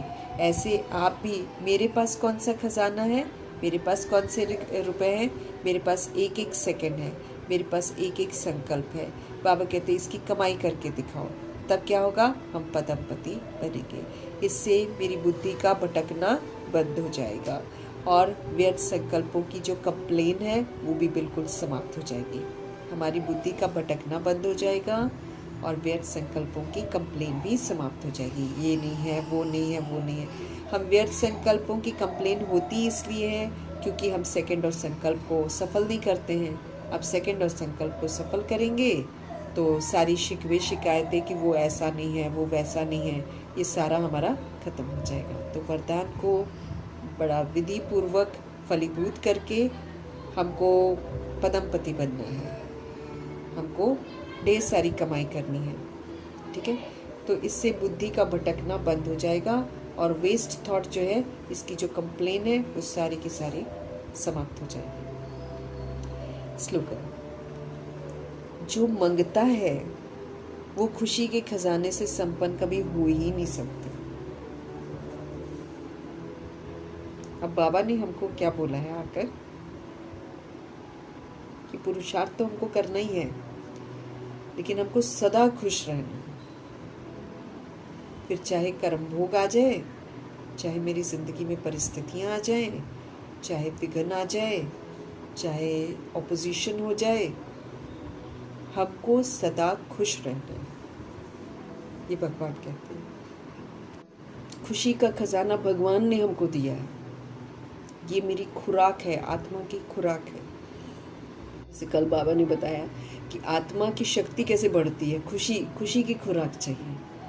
हमें हर हाल में खुश होना है, चाहे परिस्थितियां आ जाएं, चाहे कुछ भी आ जाए, हमेशा हैप्पी रहना है, हैप्पी रहकर पार करना है। क्यों? परिस्थितियां मैंने बनाई, विघ्न रूप कोई बन रहा है, मैंने बनाया हुआ है, ऑपोजिशन हो रही है, हमने बना रखी है।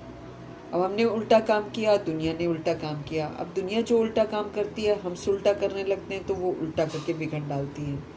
तो पहले हमने किया हुआ है ना, तो हम शिकवे शिकायत कैसे कर सकते हैं? इसीलिए बाबा कहते खुश रहकर सब कुछ पार करो, खुश रहकर, अचल अडोल रहकर सब पार करो। कर्म भोग आया है उसको भी पार करो। मंगते मत बनो, ये हो जाए, वो हो जाए, ऐसा हो जाए, वैसा हो जाए। तो जो मंगता है वो खुशी के खजाने से संपन्न कभी नहीं हो सकता। खुशी के खजाने से संपन्न हो ही नहीं सकता। वो मांगता ही रहेगा, वो ना खुश ही रहेगा। क्योंकि जो मांगता है वो खुश थोड़ी है, ऐसा हो जाए वैसा हो जाए, ये नहीं है मेरे पास, वो नहीं है मेरे पास, ये हो जाता वो हो जाता, उसके पास ये है उसके पास ये मांगते हो गए ना। तो मांगते जो हैं वो कभी भी खुशी के खजाने से संपन्न नहीं हो सकते, और हम संपन्न नहीं होंगे तो हम खुशियों की दुनिया में जाएंगे नहीं, लेट जाएंगे। क्योंकि सतयुग त्रेता युग कैसी दुनिया है? खुशियों की दुनिया है। वहाँ जाने के लिए हमको हर हाल में यहाँ पर खुश रहना। हम ये नहीं बोल सकते ऐसा है इसलिए हम ना खुश हैं, नहीं, हर हाल में हमको खुश रहना है। तो फिर खुशी का संस्कार मेरे अंदर रिकॉर्ड होगा। जब संस्कार रिकॉर्ड होगा तभी तो नई दुनिया में जाएंगे। अब संस्कार ही मैं रिकॉर्ड नहीं करूँगी तो नई दुनिया में मेरे को घुसने कौन देगा? तो जो मांगता है वो खुशी के खजाने से संपन्न नहीं हो सकता है, इसलिए हमको मांगना छोड़ देना है। अव्यक्त इशारे हमको मिल रहे हैं सदा अचल, सदा अडोल, सदा एक रस स्थिति का अनुभव करने के लिए।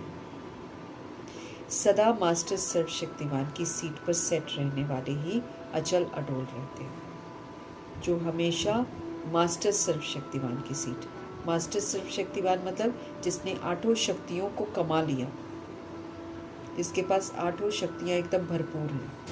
विस्तार को सार भी करना आता है, समेटना भी आता है, समाना भी आता है, सहन करना भी आता है, और परखना भी आता है, निर्णय करना भी आता है, और सहयोग करना भी आता है, सामना करना भी आता है। तो वो समय पर सारी पावर्स को यूज़ करता है, और ये सारी पावर्स हमको यूज़ करनी है। आत्माओं की हरकतों को समाना भी है, जो हुआ सो हुआ उसको लेट गो भी करना है। दुनिया विस्तार में है, हमको सार में स्थित हो जाना है। हमको परखना है कि आत्मा ऐसा क्यों करती है, ड्रामा में ऐसा क्यों हो रहा है, फिर क्या डिसीजन है वो लेना है। बुराइयां आएंगी, कहेंगे मुझे यूज़ करो, मुझे उसको यूज़ नहीं करना है, तो सामना करने की शक्ति। इसी तरीके से सहयोग भी सबको देना है, किसी को सुख चाहिए, किसी को शांति चाहिए, सब सहयोग देना है। तो जो इसमें माहिर हो जाता है, बहुतों को ऐसा देकर सफलता प्राप्त कर लेता है, वो सदा मास्टर सर्वशक्तिवान कहलाता है। तो सदा मास्टर सर्वशक्तिवान की जो सीट है, इस पर हमको सेट रहना है और अचल अडोल रहना है। बाप दादा कहते हैं बच्चे, शरीर भी चला जाए लेकिन आपकी खुशी नहीं जानी चाहिए। पैसा तो उसके आगे कुछ भी नहीं है। जिसके पास खुशी का खजाना है उसके आगे कोई बड़ी बात नहीं है।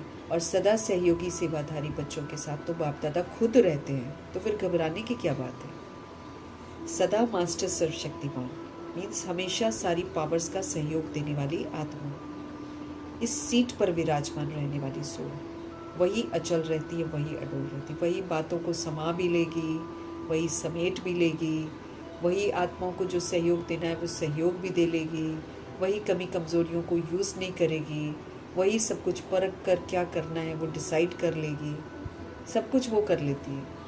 और ये इतना विकराल परिवर्तन जो होना है, इसमें आठों शक्तियों की बड़ी ज़रूरत है। 8 पेपर इकट्ठे आएंगे। आठों पेपर को पास करने के लिए हमको ये वाली पावर्स चाहिए। हमको विस्तार को सार करना ही पड़ेगा, समेटना ही पड़ेगा, समाना ही पड़ेगा, परखना ही पड़ेगा, निर्णय करना ही पड़ेगा, सामना हमको करना ही पड़ेगा, सहयोग सबको देना ही पड़ेगा। तो बाबा स्पष्ट कर रहे हैं, जो सोल्स मास्टर सर्वशक्तिवान की सीट पर सेट रहेंगे वो अचल अडोल रहेंगे। बाप दादा कहते हैं बच्चे, शरीर भी अगर चला जाए लेकिन हमारी खुशी नहीं जानी चाहिए।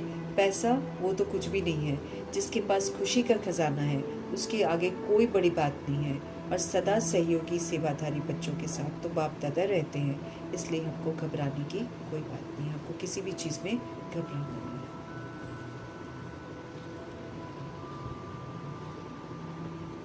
सदा सहयोगी सेवाधारी बच्चों के साथ बाप दादा रहते हैं, इसलिए घबराने की कोई बात ही नहीं।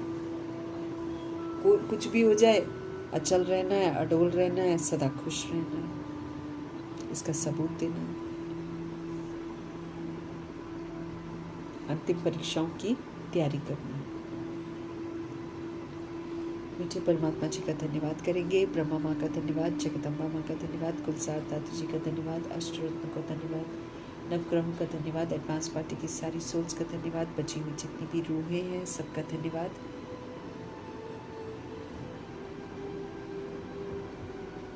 अविनाशी नहीं 5 तत्वों का धन्यवाद, ड्रामा का धन्यवाद, प्रकृति का धन्यवाद, माया का धन्यवाद, यमदूत का धन्यवाद, करोड़ों की आबादी का धन्यवाद, साधनों का धन्यवाद, साधन बनाने वालों का धन्यवाद, साथ में रहने वाली सोल्स का धन्यवाद, सहयोगी आत्मा का धन्यवाद, अविनाशी खजानों का धन्यवाद, समय का धन्यवाद, शरीर रूपी इंस्ट्रूमेंट